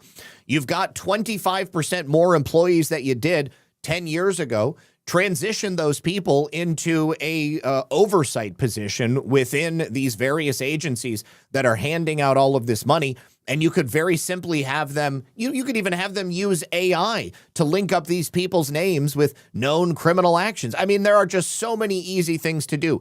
This appears to me to be yet another grift that Gavin Newsom has set up to get a quick $20 million before he leaves. He picked this $20 million Doge-inspired group to get in there. That's the funnest part. The fact that it's like supposed to be inspired by Doge, but rather than saving money, they're actually just spending a lot more money. Totally retarded. Now, take a look at this. A little bit of information before we transition into the shakeup at the Pentagon. It appears that Eric Swalwell, as a member of Congress, was supplementing his congressional salary. He was apparently doing office work for a company called Spycraft Entertainment. I guess they're a global production company, and they're run by a whole bunch of former employees of the Central Intelligence Agency. Between 2022 and 2024, Eric Swalwell was an independent employee of Spycraft Global, a global production company run by former senior intelligence officers from the U.S. and the UK. We have no idea what Eric Swalwell actually did for them. We don't know if he actually did any work at all. But I can think of all sorts of conflicts of interest for why this might be a problem. Now, of course, at one time, he was on the Intelligence Committee, but he got kicked off. Maybe his affiliation with Spycraft Entertainment, LLC, was to allow him to retain some overt connections to former members of the agency. You have the founder, John Cipher, here. He is available. He says he's a social media influencer now on social media. And he's also written articles for some of your favorite deep state rags, the New York Times, the Atlantic, the Washington Post, Politico, Foreign Affairs, Newsweek, Slate, Lawfare, and Just Security. He also regularly appears on many fake news programs, PBS NewsHour, CNN, NPR, MSDNC, BBC as well. He worked in a 28-year career at the Central Intelligence Agency's National Clandestine Service. He was like a proper spy. Dude was out there probably dropping bodies. You've also got Jerry O'Shea. Jerry is from upstate New York, and at 18, he moved to Germany and became a waiter. Well, while he was there, he started traveling, and wouldn't you know it, somebody recruited him to have him come work for the CIA. He worked undercover as an operations officer. Also, over 3 decades, he was in Europe, Africa, South Asia, the Middle East, also going to war zones. He was a 4-time chief of station, running some of the CIA's largest and most critical missions abroad. He was a bigwig, just like the other founder. And then you've got Peter Schlessel. Peter Schlessel also is I guess he's actually one of the only people who's out of the entertainment industry. He was the CEO of Film District. They had a whole bunch of movies. They were acquired by Universal. He's worked actually on some pretty good movies. Looper, District 9, Olympus Has Fallen, Insidious. Then you got Jim Burke. He also comes from the entertainment industry. Of course, there's a lot of crossover between CIA and entertainment. You got Grant Verstandig. He's a co-founder and the chief strategy officer. Let's see. Oh, he is also the chief digital officer for United Health Group, the company that had their CEO gunned down in the street by a left-wing radical. He was on Forbes 30 Under 30, so he might end up getting indicted in the near future because that happens to a lot of those people. Rachel Harner, she's a creative executive. She worked at CAA, which was, oh no, I'm sorry, that's a different CAA. That's CAA in New York. She worked at Sony Pictures and CBS Studios. But then you have a whole bunch of advisors. Every single one of these people are CIA. Adam Davidson, I guess he previously worked at NPR. But Doug Wise, he is retired from the CIA. I also worked at the DIA. Kristen Wood, 20-year career at the CIA. Meredith Woodruff, CIA, clandestine service, 25 years. Mark Polymeropoulos, CIA, 26 years. Mike Steed, founder and managing partner of Paladin Capital. In 1995, he was special counsel to the chairman as the national director of the U.S. Democratic Party. Not a surprise. Mike Sulik, American intelligence officer, also served as the director of the U.S. National Clandestine Service for 3 years, from 2007 to 2010. He joined the CIA in 1980. Paul Colby, CIA, 25 years. Sylvia Vanini. Where did Sylvia? She's a lawyer, so still just as bad as CIA. Spencer Lee, retired from the CIA after 3 decades. Tuomas Hendrik Ilves, he appears to be an Estonian diplomat and journalist, so he's a spy from Europe. But anyways, they've got one podcast that they mention on their website. They don't talk about any other projects. And that makes me feel that this is not really a production company, that this is more likely just a clearinghouse. This is a front for an intelligence operation. Because I guarantee you Eric Swalwell was not doing episodes of Mission Implausible, and it doesn't require all of these people to do episodes of Mission Implausible. I don't even know when the last time they did an episode. So let me see, when this was 5 days ago. So they do several episodes a month. They've only got 112 episodes, though. It's not a particularly well-liked show, 3.9 out of 5 stars. So I don't believe it that these guys are really doing the work that they claim to do. Of course, they have one piece that they have produced, but what the hell was Eric Swalwell doing there for several years? Probably giving information to them from his access within Congress. All right. Now, Denise Ann says, Judas has betrayed him. Peter denied him 3 times. He was tortured, crucified, and died. Mary is weeping for her only child. Jesus descended to hell. Many are mourning, but Sunday is coming. Hallelujah. Yeah, I'm probably going to be listening to Jesus Christ Superstar this weekend. Some people may not like that, but I grew up listening to that, and it hits me in the feels. And, of course, going to church on Sunday. All right. Let's take a look at the Pentagon. Pete Hegseth. Now, here's the thing. I had no idea that servicemen were not allowed to bring weapons onto military bases.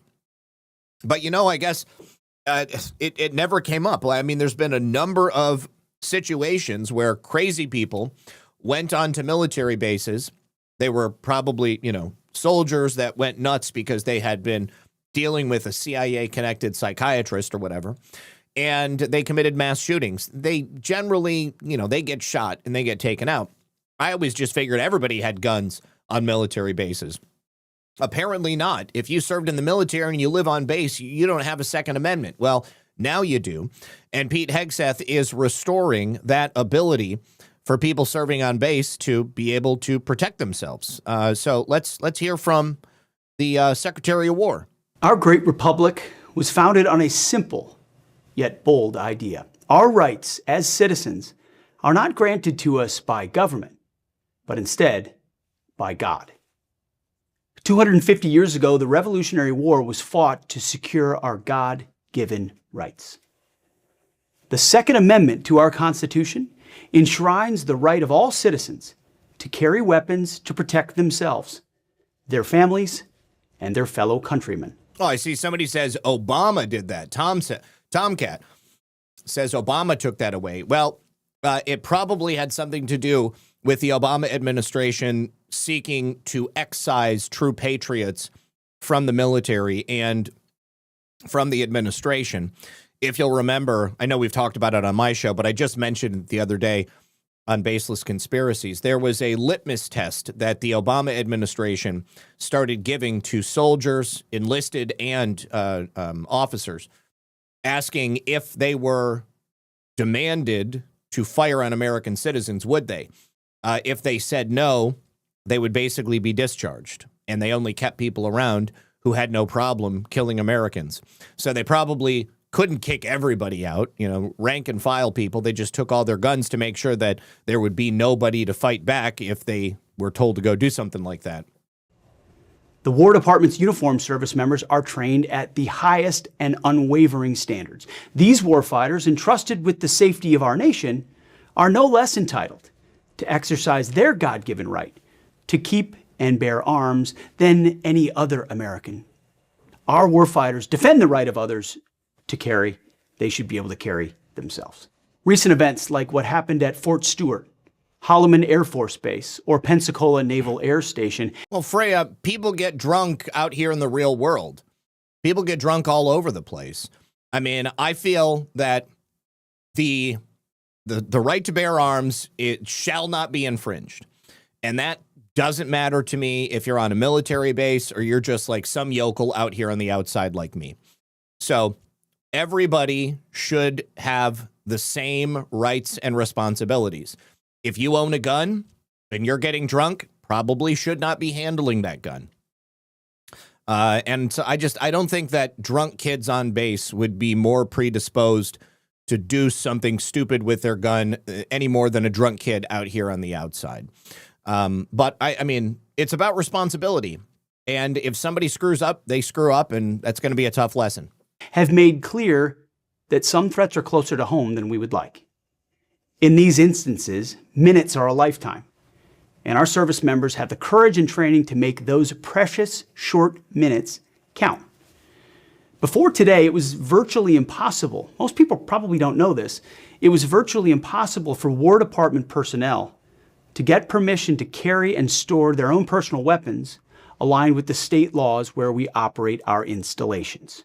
I mean, effectively, our bases across the country were gun-free zones, unless you're training or unless you are a military. Oh, Angie K says Bush 1 actually made them all gun-free zones. Well, Bush 1, Obama, Bush 2, all the same deep state New World Order crew. Policemen, you couldn't bring your own firearm for your own personal protection onto post. Well, that's no longer. The memo I'm signing today directs installation commanders to allow requests for personal protection to carry a privately owned firearm, with the presumption that it is necessary for personal protection. This is great because that means that they don't just get to keep their guns in their barracks or at their house on base. They get to carry it just like everybody else. That's okay. Beautiful. Love it. If a request is for some reason denied, the reason for that denial will be in writing and will explain in detail the basis for that direction. Again, the presumption is service members will be able to have their Second Amendment right on post. Not all enemies are foreign, nor are they all outside our borders. Some are domestic. Confirming your God-given right to self-protection is what I'm signing into action today, and I'm proud to do so. That's beautiful. I mean, it's sad that it was taken away in the first place. Now, Also yesterday, Pete Hegseth announced that he didn't announce, it was announced that he had fired the Army Chief of Staff, General Randy George. Hegseth has cleaned out the general class. I want to say something like 24 generals and more than that, obviously, because we've got a couple more on the list in the last 24 hours. George had served in the role under Biden's Defense Secretary, Lloyd Austin. A source for the Pentagon said, "We're grateful for General George's service, but it was time for a leadership change in the Army." It's also being confirmed that Hegseth directly asked George to step down and take retirement effective immediately. Freya, I don't know if you have any comments about George or anybody else in the anybody else in the chat who served in the Army, if you know about him. So Defense Secretary, Secretary of War, I don't know why they keep saying Defense Secretary, Pete Hegseth has asked Army Chief of Staff General Randy George to step down, take immediate retirement. One source said Hegseth wants someone in the role who will implement President Trump and Secretary of War Hegseth's vision for the Army. That is exactly what we need. George previously served as the senior military assistant to Defense Secretary Austin from 2021 to 2022. During the Biden administration, he took on that position after decades of service. He was a career infantry officer, a West Point graduate. He served in the first Gulf War and more recently in conflicts in Iraq and Afghanistan. The Army Chief of Staff typically serves a 4-year term, and George was nominated for the position by resident Joe Biden, confirmed by the Senate in 2023, meaning he typically would have held that position until 2027. Okay, don't know the guy. Okay. The current Vice Chief of Staff for the Army, General Christopher Leneve, who was formerly Hegseth's military aide, will likely be considered as a replacement. He previously served as the commanding general of the Army's 82nd Airborne Division from 2022 to 2023. So Hegseth's decision to oust George comes as President Trump has announced the Iran war is winding down. There's also a rumor that Secretary of the Army, Dan Driscoll, may be about to step down as well. And Dan and Pete have unfollowed each other on X. However, I don't believe that there's been an announcement yet. Now, here's another interesting fact about General Randy George. There was a vaccine-injured soldier. Stacy Caroline is what is her? Caroline Stanek. Her name on X is @Stancil Caroline. So Caroline was vaccine injured, and General George ignored her case and basically treated her like nothing was wrong with her. Now, Catherine Herridge did a story on her, and she basically exposed that this 24-year-old woman had a series of 3 heart attacks that were directly linked to the mRNA clot shot. Now, during the Biden administration, Carolyn Stancic was wrongly thrown off orders. She lost her military medical insurance after she had these heart attacks. And then once Catherine Herridge did the investigation, Stancic was finally medically retired, and she did get some back pay. Now, because of how much money she had to spend on her medical treatment, she is still forced to work at the Department of Veterans Affairs until she can get that sorted out. I don't know how much money she owes, but let's take a look. I am 24 years old. I have had 3 heart attacks, a mini stroke, and I am now getting a pacemaker. According to this Army memo, your debilitating heart condition can be caused by either COVID-19 infection or the COVID-19 vaccine. Have you ever tested positive for COVID-19? I don't have a single positive test for COVID-19. So is this Army memo an acknowledgement that your heart condition is the result of the COVID vaccine? It 100% is an acknowledgement that it was a result of the vaccine. What was the cost of following orders? I mean, it pretty much cost my whole life. It's a sacred military pledge to leave no one behind. Were you left behind by the Army and the National Guard? I was left behind and trampled. They watched it, they came back, walked all over me, and then left again. That's a very serious charge. I'm very serious when I say it. So good to know that she is being taken care of in some respect, but she never should have had to go through this in the first place. So General George's treatment of people like Miss Stancic may also have something to do with his ousting. 2 additional senior Army generals were also ousted yesterday. Of course, we had Randy George and Sean Parnell, who was the Pentagon spokesperson, said the Department of War is grateful for General George's decades of service to our nation. We wish him well in his retirement. Hegseth has not released any statements. But we also have the, who is the other 2 people? The other 2 people that were removed alongside George are General David Hodney. He became the head of the service's Training and Transformation Command just back in October, and Major General William Green Jr., who is the chief of Army chaplains. With George's ouster, Hegseth has remade nearly the entire Joint Chiefs of Staff. That's a panel of senior military officials at the Pentagon that advises both the president and the secretary. The only people remaining from when Hegseth took office in January of last year are General Eric M. Smith. He's the commandant of the Marine Corps, and General B. Chance Saltzman, who's the head of the Space Force. The Marine Corps answer directly to the president. The Space Force was created by the president. So I think there is no coincidence as to the fact that those 2 are the only ones left. Now, don't know much about these guys or, why they were removed, but it's very clear that Hegseth is cleaning house. All right. Now, President Trump did make another statement about the situation in Iran, and he posted on Truth Social, once again, kind of reinforcing the idea that we are not going to be there for much longer. And one of our goals, obviously, is to keep the Strait open, allow oil to continue flowing. Earlier this week, President Trump suggested he could withdraw troops from the Middle East, which would, of course, force Europe, Asia, and the Gulf nations to deal with the Iran blockade on their own. They were asked to help earlier. They decided not to. If the United States is not there, that forces all of these countries to step up and start taking care of their own security guarantees. He also said yesterday that the military objectives we have are nearing completion. And in this Truth Social post, he said, with a little more time, we can easily open the Hormuz Strait, take the oil, and make a fortune. It would be a gusher for the world? ? Would it be? Or would it be a gusher for the United States? If we stay and we're the only ones doing it, well, that's obviously not something that's good. What's really interesting about the actions that have been taken in Venezuela, in Iran, I think that a lot of people don't consider this. There is a significant amount of oil that goes through the Hormuz Strait. That oil goes into Europe and China. And the oil that was down in Venezuela because of sanctions was largely going to limited nations, some to China, perhaps some to Russia.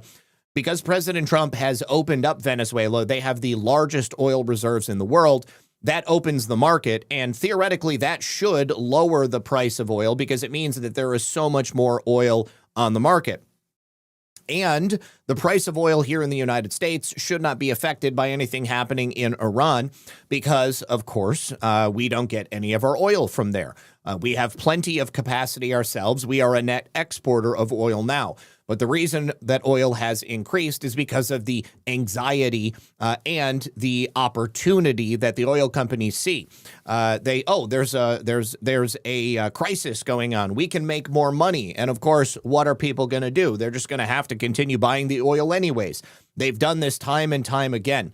But ultimately, another reason that the oil companies may be nervous is because with the additional capacity coming out of Venezuela, with this new capacity coming out of Iran, that has the potential to depress the price of oil around the globe. And if the United States is controlling Venezuela's oil, which we are, and we end up controlling Iran's oil, then that means we essentially control oil the entire world over.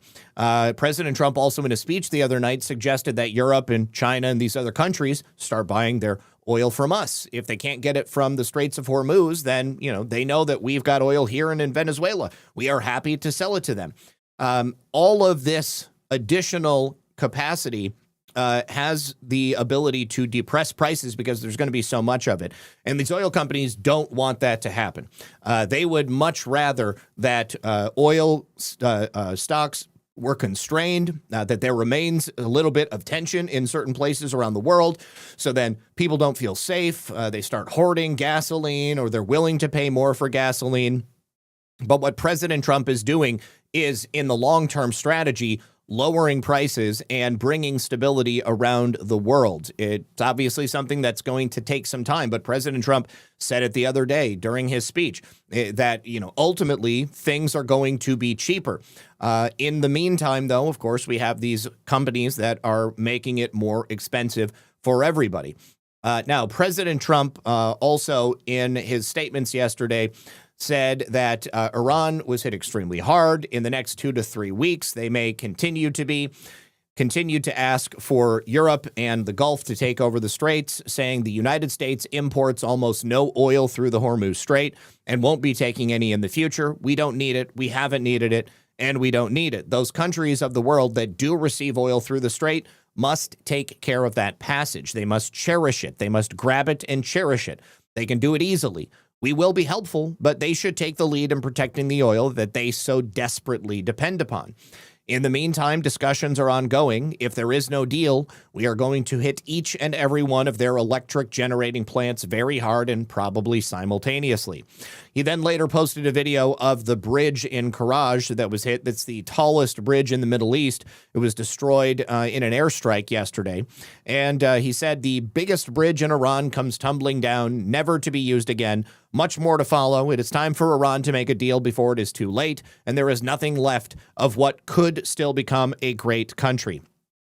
Now, it was also reported earlier today that Iran has rejected any possible deals that the United States had put forward. Again, I don't know who they're actually speaking with. I don't know what members of the Iranian government they are actually trying to make a deal with. Trisha Heaton looks One second, great. I'm just going to see this bridge blowing up.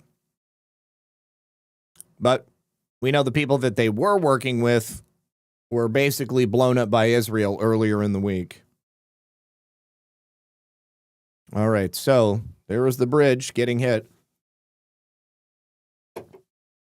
When Trump is taking out the infrastructure like this, it's a new level. It's also going to throw them back to the Stone Age, just like he said. Here's an interesting post that I saw from 0 Hour 1. He said they have an unexploded Iranian drone, and they found chips made in Europe, meaning people were aiding a country that is blackballed. There's all these sanctions on Europe. If they can trace the technology from that Iranian drone back to companies in Europe who were selling in light of the sanctions, in light of the fact that there was all this aggression, that may have something to do with why Europe is not trying to get involved in the Straits of Hormuz. They don't want to be anywhere near it because they know that if they post any sort of aggression towards Iran, and Iran is purchasing electronic equipment from European countries on the DL, then all they have to do is expose that to the United States, and then that becomes a major problem, especially considering the idea of it likely being a NATO nation. It's just all the more reason for the United States to ultimately pull out. So this is very preliminary, but it is undoubtedly a big deal if and when these chips are traced back to a specific country. So looking forward to seeing what happens there.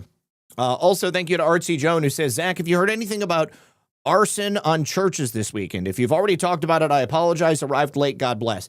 I personally have not heard anything about arson at any churches lately. Are you talking about here in the United States or perhaps in Europe? I last time I heard about any arson on churches, it was taking place in Europe. I haven't heard anything about the United States yet. But hopefully there is no arson on churches that occurs.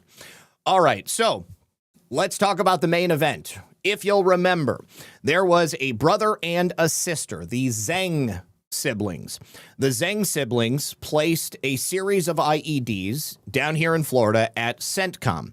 I don't believe those IEDs went off, but the brother ended up skipping town. He went to the People's Republic of China, and the sister was arrested in his place. Apparently, she had tried to delete evidence.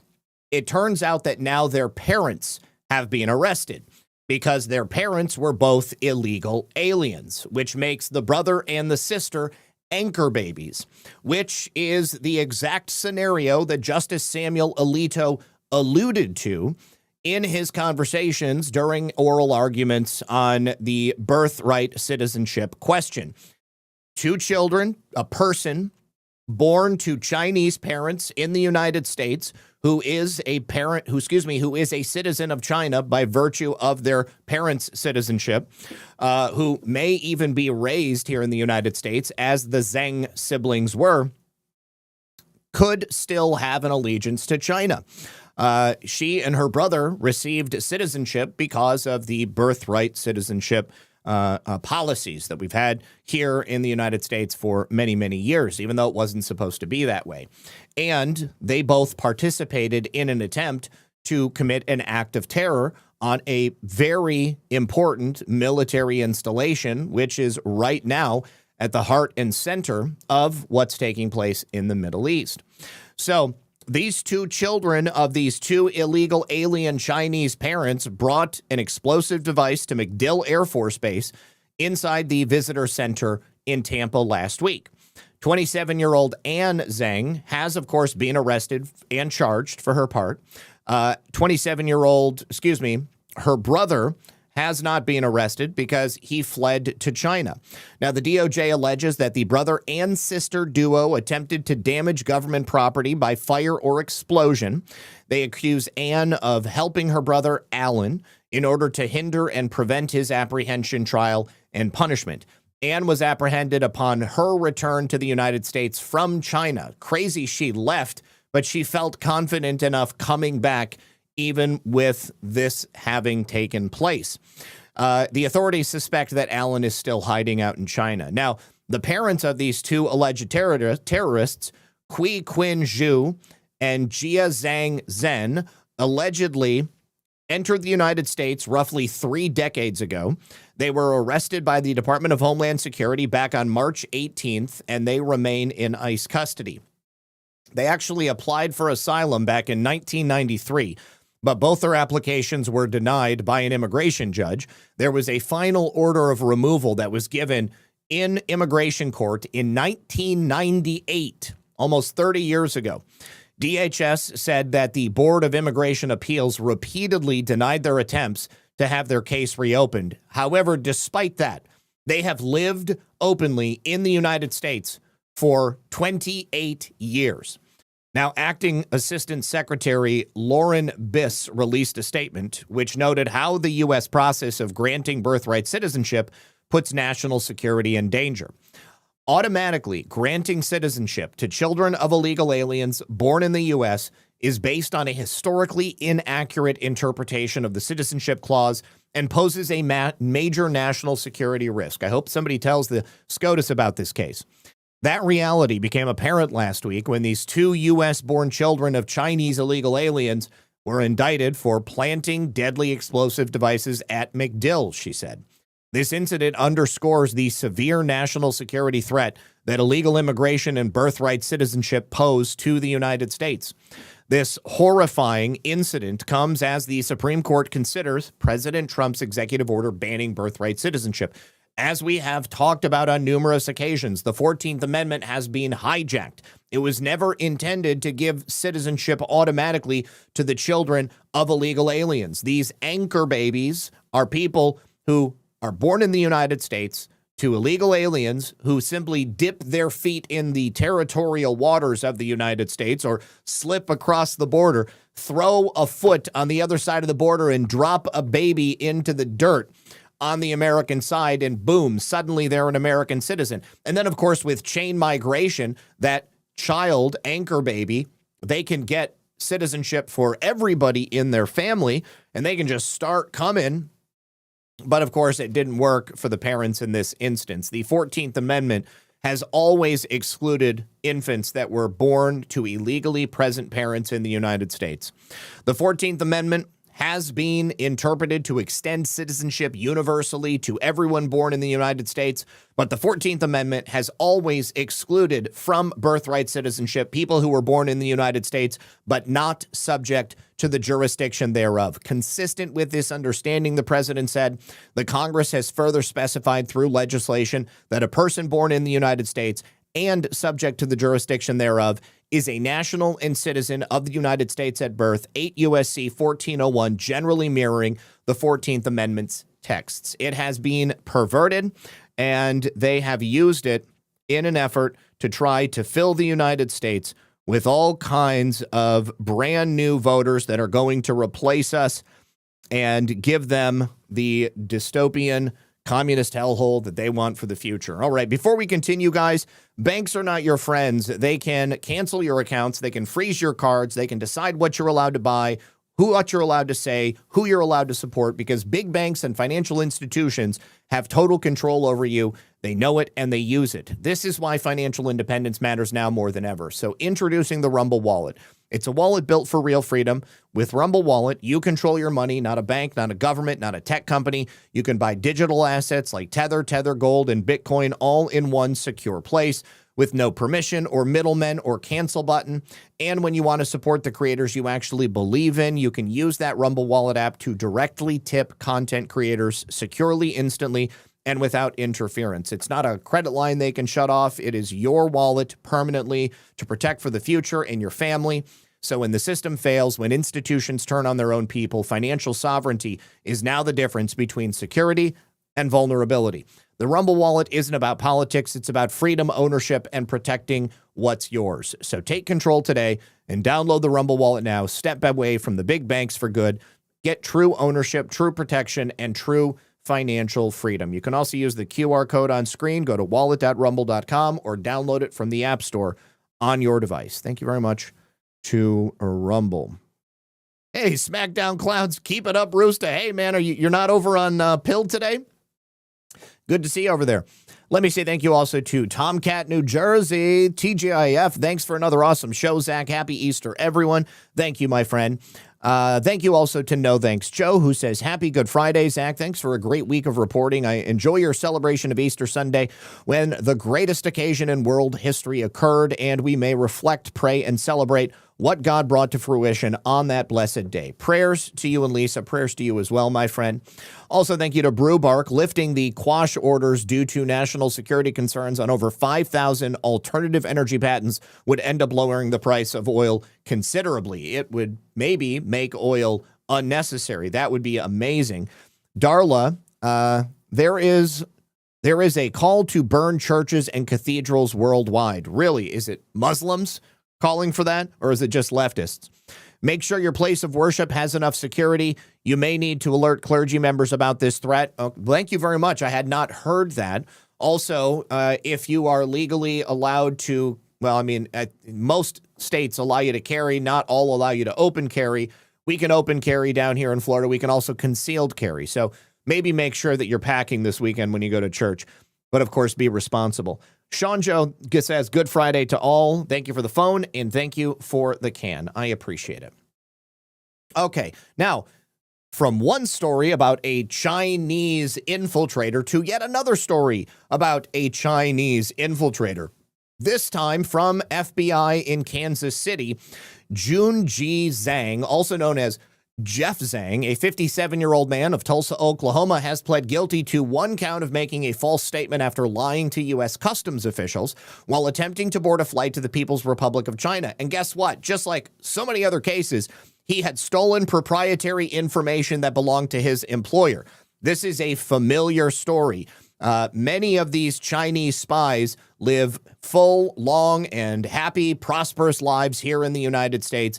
And then as soon as they're asked, they steal some type of intelligence information, some proprietary information, some patented technology, and then they go and they take it to China and they get rewarded for it. Now, Zhang was a naturalized U.S. citizen originally from China. He worked for an aviation company in Wichita. I wonder how many secrets he stole over the years.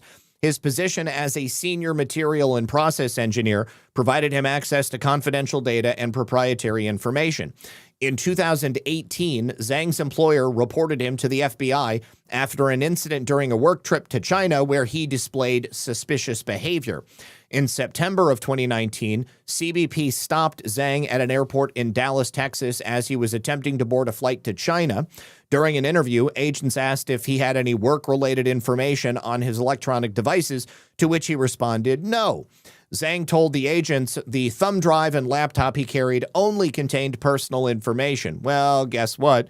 CBP agents examined both of those devices, and they discovered, wouldn't you know it, documents belonging to Zhang's employer, and they were all marked confidential and proprietary. There were also graphs, blueprints associated with the work at the aviation company.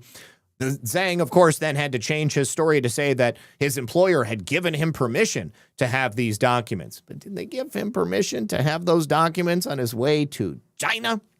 CBP alerted the FBI, who contacted Zhang's employer, and the company informed the FBI that Zhang was not actually authorized to have that confidential information on his personal devices. He certainly wasn't allowed to leave the country and take it to China.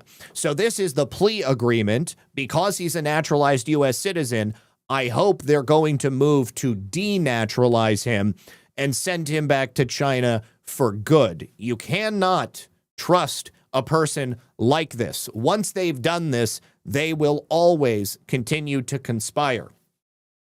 We also had a major arrest in Milwaukee by the Department of Homeland Security, this time a Jordanian national named Salah Sarsour. Sarsour is the president of the board of directors of the Islamic Society of Milwaukee. This is the largest mosque in Wisconsin. He's currently being held in ICE custody in Indiana.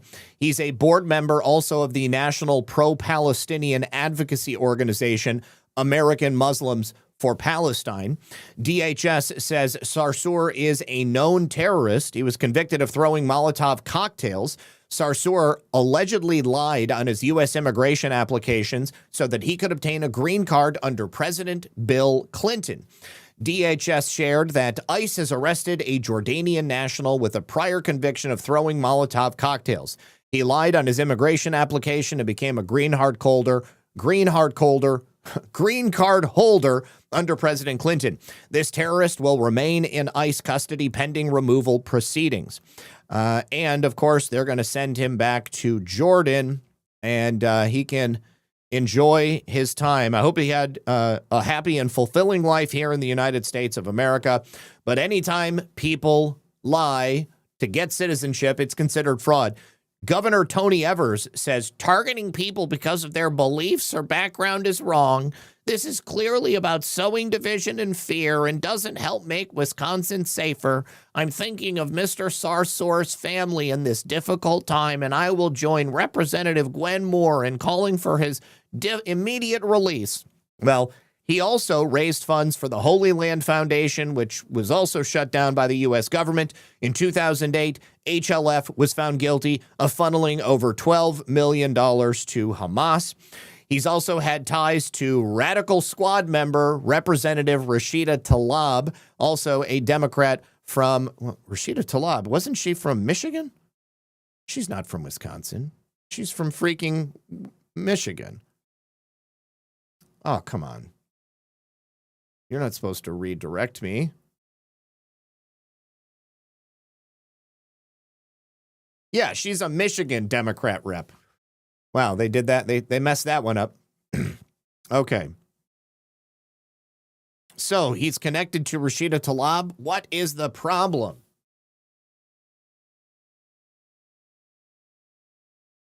My browser is going crazy. It's trying to send me to other sites. Let's see. How is he connected to Rashida Tlaib? He arranged fundraising events for her in 2018 and 2020.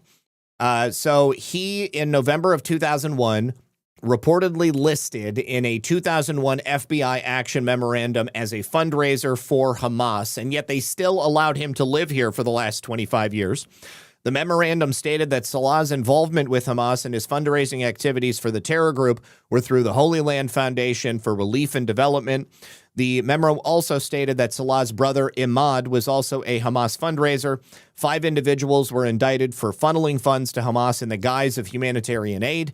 The men were all convicted and sentenced in 2009 to federal prison terms ranging from 15 to 65 years. So yeah, get the hell out. We don't need you here. All right. Now, I mentioned this yesterday, but a fraudster in the Feeding Our Future scandal received only 6 months in jail. The man stole $500,000 in taxpayer money that was meant to go to children. Zamzam Jama was only sentenced to 6 months behind bars, and he is ordered to repay just as much as he stole, $491,000. Now, I will say that if this was an American, he probably would have gotten a lot more time in prison, and he also would have been forced to repay a lot more than what he actually stole.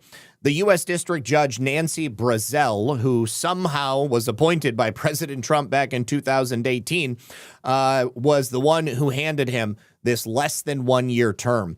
Now, she also previously ruled in favor of mail-in voting and counting ballots days or weeks after an election concluded.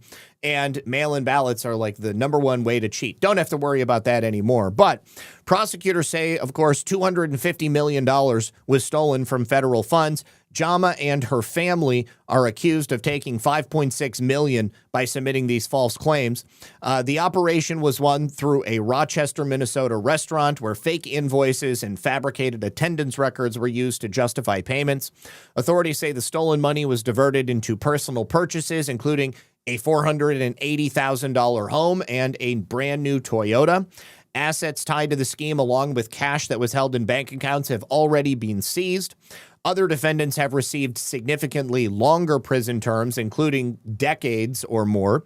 Judge Brazel has now issued multiple reduced sentences in this case, including for Abdul Abu Bakar Ali, who admitted to taking more than $100,000 and had additional charges dropped as part of his plea deal.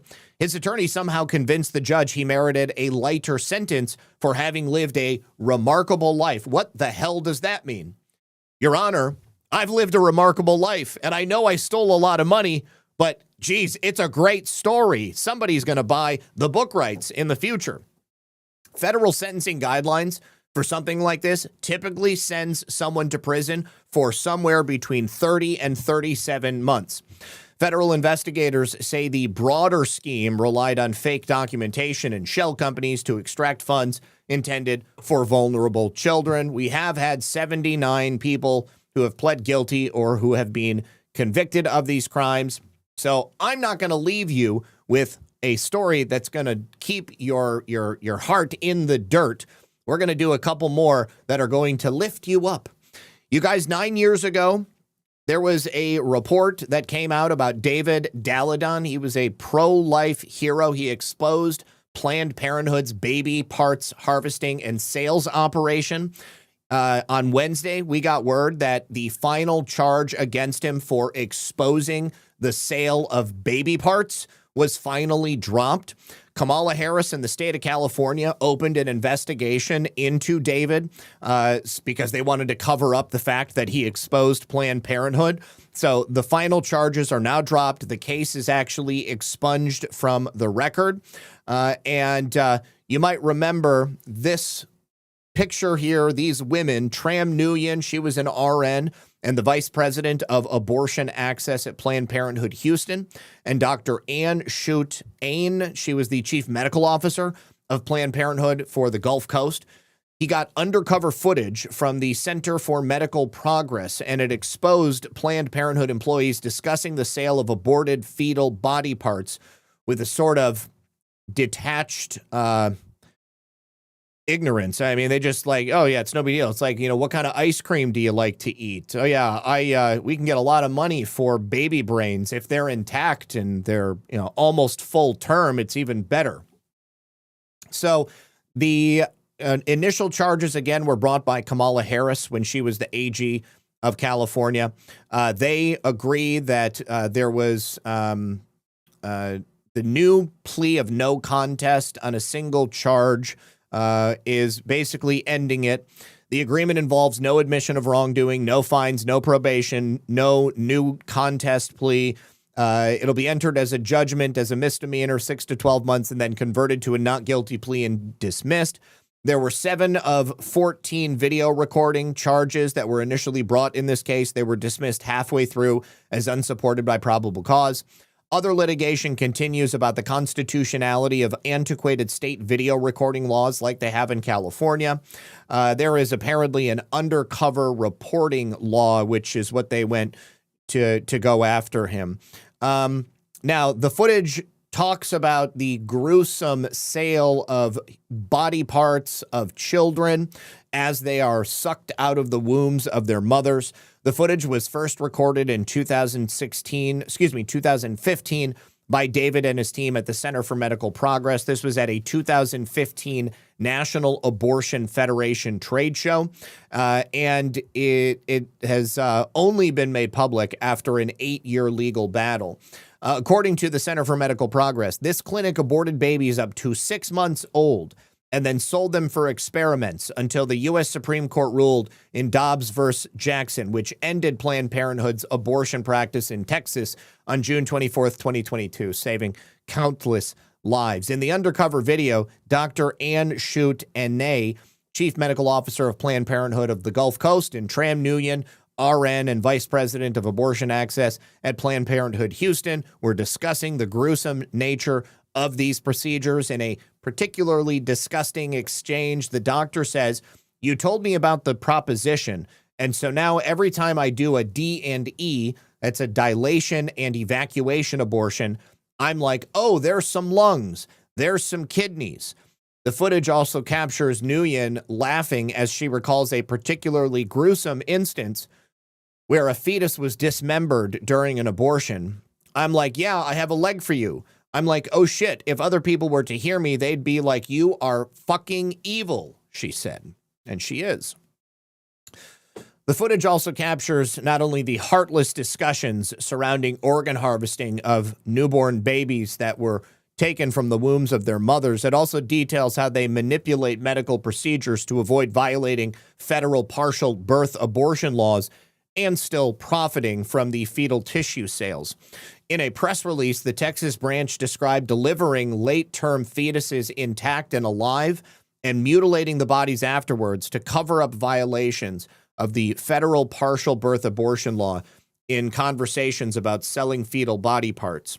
A lot of it has to do with the dilation of the mother's cervix, the opening to the uterus, because when you have good dilation, a cervix that's either well dilated and or just softer and more pliable, then as you bring the fetus down, you can get more of it out before disarticulation occurs. Typically, it can take up to 3 or 4 passes.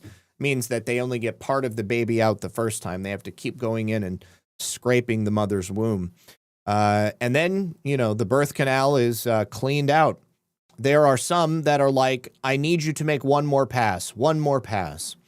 Nurse Tram, regretting a day when they were rushing during the killing of a 16-year-old girl's baby, said, "We just had to hurry up."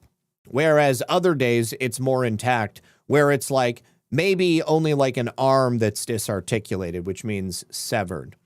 Nurse Tram also mocked the aborted bodies of conjoined twins, saying with contorted hand gestures, "I was like, it's really cool, though. There's like 3 legs and 2 spinal cords." And then she jokes about how evil she is. "I'm like, yeah, I have like a leg for you. Oh shit, if people heard me, they would know how disgusting I am." The Dr. Shute-Ene also unintentionally acknowledged that professional child killers and their collaborators know their victims are humans. "I had a patient, like someone in the past few months, she wanted a footprint, and I had a resident with me that day, and I was like, you know what? I'm going to do this procedure because I'm going to try and do my best to get these feet intact." She also didn't want to take a chance on letting an inexperienced child destroyer mess up a perfectly good foot or hand, body parts that were obviously then going to be sold. But of course, babies are beings that have feet and hands, but they always call them fetuses because they don't want you to think about them as babies. They don't want you to realize that they're actually pulling the baby out. All right. Anyways, I see somebody in the chat is upset, but I feel like this is an important story. And I know that it is disturbing to hear about. It may not be the thing that you want on your mind, but I'm doing this because these sorts of things are happening to babies every day in many different places around this country, and it has to stop. And unless you understand what actually occurs when a procedure like this is committed, then I don't think people really get it. Because there was a time when I was much younger and I didn't realize, I didn't really truly understand what was happening. And only after I was made aware of the true nature of this evil did I fully develop an opinion on it. People must wake up.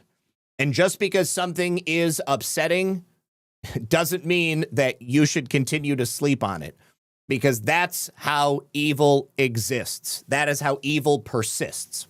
Okay. Anyways, one final story.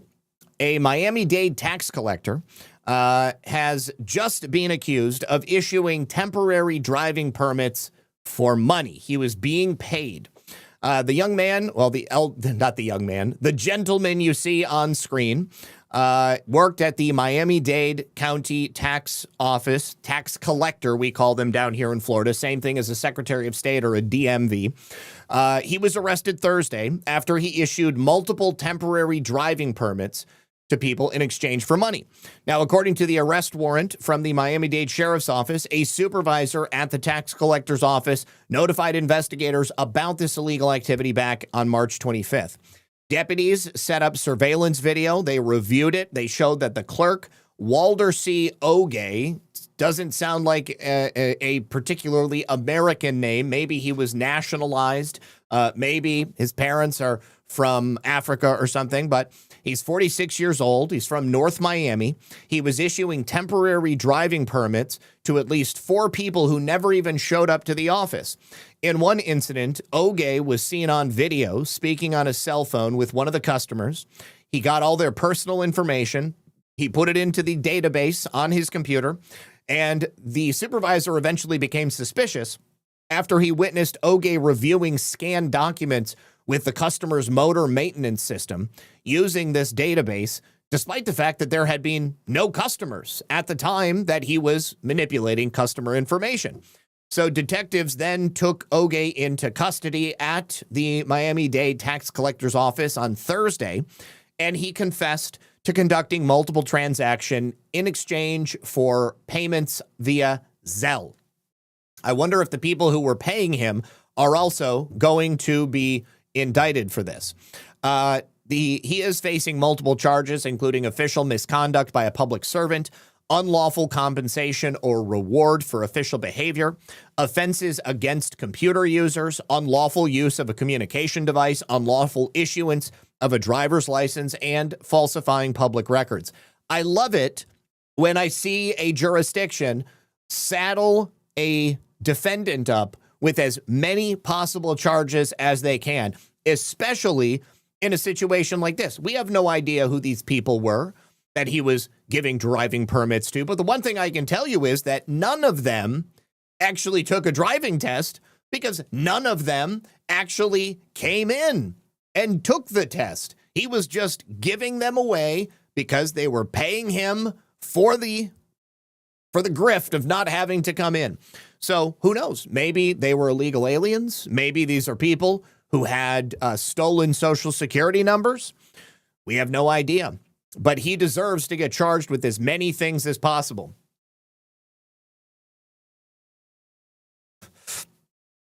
As of this morning, Oge was still being held at the Turner Guilford Night Correctional Center. Online jail records listed his bond as to be set. They haven't even set a bond, which is so wonderful. All right. Oh, you know what? I'm sorry. I said that was the last one, but I do know that I have 2 more. Because this I really like this guy. This guy's name is like Blaise Ingoglia, something like that. Government gone wild. Blaise Ingoglia, not Ingoglia. He's the chief financial officer of Florida. He's the guy who is running our version of Doge down here. And I've talked to you about him before. He and his people go into every county in Florida. They review their budgets and see how much they have been inflated over the years compared to how many people have moved there. Is it necessary for the amount of money that they're charging their residents? Overwhelmingly, the answer is no. And he is exposing each one of these municipalities for ripping off the people who live in their county. Now, I think that he has a bright future ahead of him staying in state government in Florida. And if he continues on in this role and it becomes even more and more consequential, then everybody in Florida is going to be okay. But he states the obvious, something that we have suggested here on this program on many occasions. The only way to ensure that the types of crimes we see committed over and over and over again stop being committed is if you hold the civil servants responsible. We are now impeaching the judge who set free the man who killed 5-year-old Missy.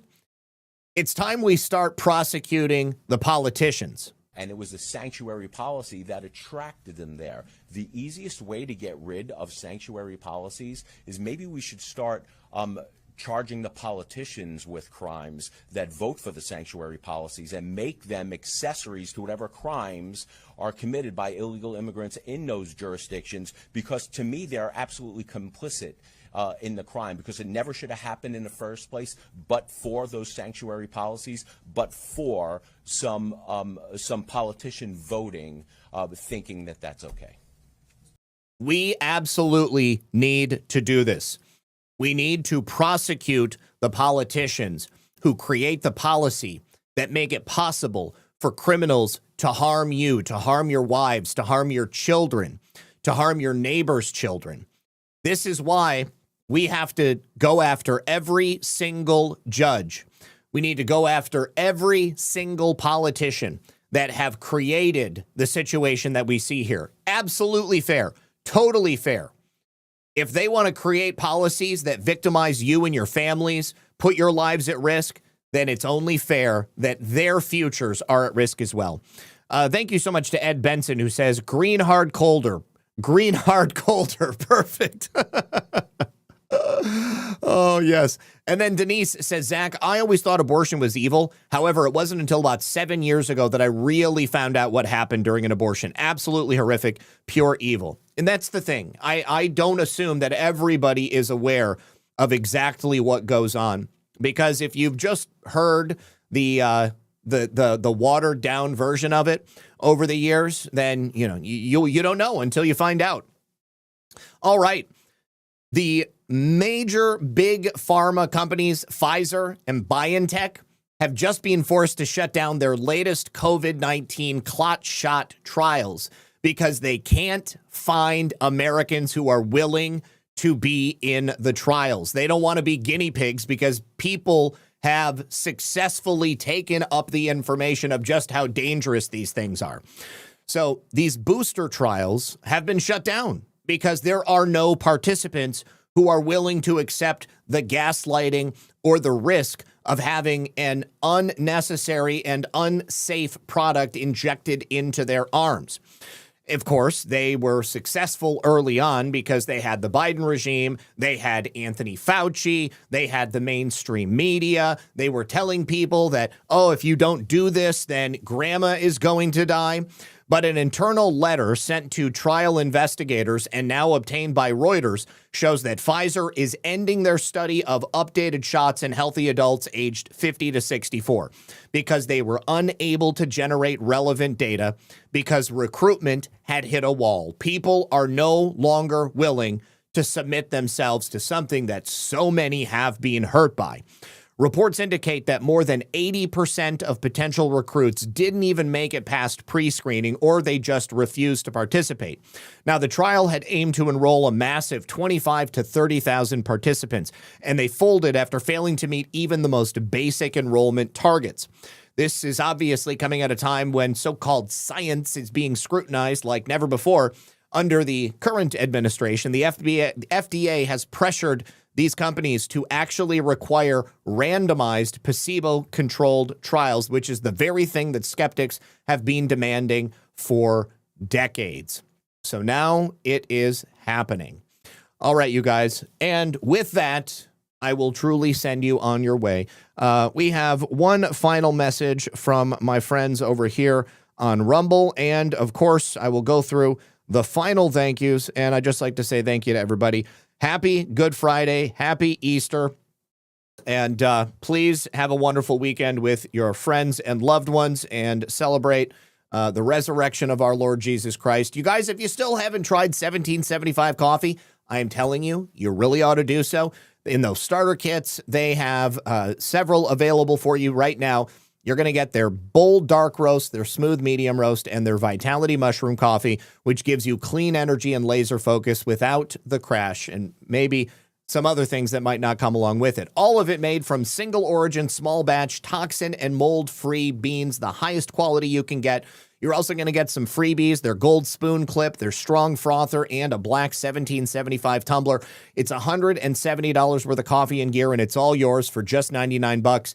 This is for the people who have been watching 1775 blow up, watching me drink it on the air and wonder if it's actually worth it. It truly is, and to find out for yourself, you gotta go to 1775coffee.com/studio and get one of these starter kits before they're gone. It is packed to the brim with bold beans, clean fuel, and a morning routine that stands for something just like Rumble does. You can use that QR code on screen, or you can go to the link that you see below. Thank you so much to Rumble, and thank you very much to everybody here. Also, let me just remind you that my sponsor, onenessdrops.com, is having a buy one, get one free sale right now, but you gotta go to onenessdrops.com/BOGO Red Pill 78. The link for that is in the description. That will automatically apply the code BOGO Red Pill 78. You just add one or one of whatever it is you want in your order. They will automatically give you another one. If you order 2, they will automatically give you 2. If you order 3, they will automatically give you 3. There is no limits on the buy one, get one. And there's no limits on the products either. You can do any of the chlorine dioxide water purification kits. You can do the mullein extract drops for lung health, the soursop extract tincture for cellular regeneration, the DMSO, which is great for injury and stiffness. I use DMSO on a daily basis, man. This thing is a lifesaver for me, in addition to all of my other regimens to try to keep my body working good. I went to the chiropractor earlier today as well. You can also pick up one of their bundles, which gives you a number of different products at a discounted rate. Use BOGO Red Pill 78. They'll give you a whole other one. So onenessdrops.com. If you don't know about chlorine dioxide, it's something you should probably do a little bit of research on. You can watch my interview with the creator of the documentary, The Universal Antidote. It is on my channels on all of the platforms. You can also check out mypillow.com. Use code RP78 to get up to 80% off of Mike Lindell's amazing American-made products. I did a little bit of research yesterday after somebody in the chat had said that the federal government had a case against Mike Lindell. The only thing that I could find was the defamation case, but Mike Lindell was also suing the Department of Justice to gain access back to the phone that was taken from him during the investigation of Tina Peters. That was something that Mike Lindell dropped back in early 2025. I still could not find any case against Mike Lindell. So I'm still offering it out there. If anybody has knowledge on something that I'm not aware of, you can email me redpill78@proton.me, and I'll happily go over it on the show. Also, of course, my friend Jordan at consciousstrength.net. And for some reason, the website, that's right, he had to update the website because they kicked him off of Shopify. And so, let's see, did he actually get the new website up? Well, it's consciousstrength.net, and you have to use the code RP78. The link for that is down below. All of these are American-made products, health and wellness. This is where I get my methylene blue. Jordan is happy to send that to me. And then, of course, they have a whole bunch of other things that you can get as well. But iodine is another thing that a lot of people don't get enough of. And this has a direct correlation to intelligence and IQ. And I think there is probably a reason and incentive that the government has to not ensure that people get enough iodine, because if you're not thinking clearly, then you're not going to be reacting appropriately to the things that the government does to you. And of course, my friends over at rncstore.com/redpill78, you can use my code redpill78. You're going to get 20% off your order. You're also going to obviously be supporting yourself and your health. Bitter raw apricot seeds. You can get the bitter apricot seed meal or the skin revival oil or the Laetrile B17 supplements, which there's a lot of things they're good for. I can't say it over on YouTube. So I'm going to request that everybody check that stuff out in your own time. All right, you guys, thank you for being here. Final thank yous over here on Pilled. Tracy says, if I'm told correctly, you can carry in Michigan, but not in churches. That's probably the case. Michigan has a bunch of no gun zones. And of course, those no gun zones are oftentimes where people who want to victimize and murder people will go to use guns to hurt people. Sean Joe, thank you for the can. Darla says, the left, it's just a clump of cells. The left, pregnant illegals, need protection and citizenship for their unborn children. Yes, isn't that crazy? It's just a clump of cells. It's just a fetus, unless, of course, it's an illegal alien. And then we got to get them the highest quality care they can possibly get. Any Canadians in the audience? Do you guys know what the #1 cause of death in Canada is right now? It's assisted suicide. It is the government killing the people of Canada. That is an insane statistic that I just became aware of last week, and I keep meaning to tell you guys about it. Darla also says, you're right, Zach. As hard as it is to hear, we can't change what we don't know. Save the children and save the world. Thank you for that, Darla. I appreciate it because that's exactly why I wanted to go over that story, despite how disturbing it was. I also wanted to talk to you guys about bullets because I had somebody who's a viewer of the show, Leslie, reach out with information about the frangible 30-06 rounds. But I'm going to save that for Monday. So I hope you guys are going to have a great weekend. Again, he is risen. Hallelujah. God bless everybody here. I will be live tonight at 10:30 on OnlyLands. And then I hope that each and every one of you have a wonderful Easter. If I don't see you tonight, I'll see you Monday, 5 p.m. right here on another episode of Red Pill News Live. Until then, God bless. We'll see you.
Oh, did you guys like the anchor IED I made for the thumbnail?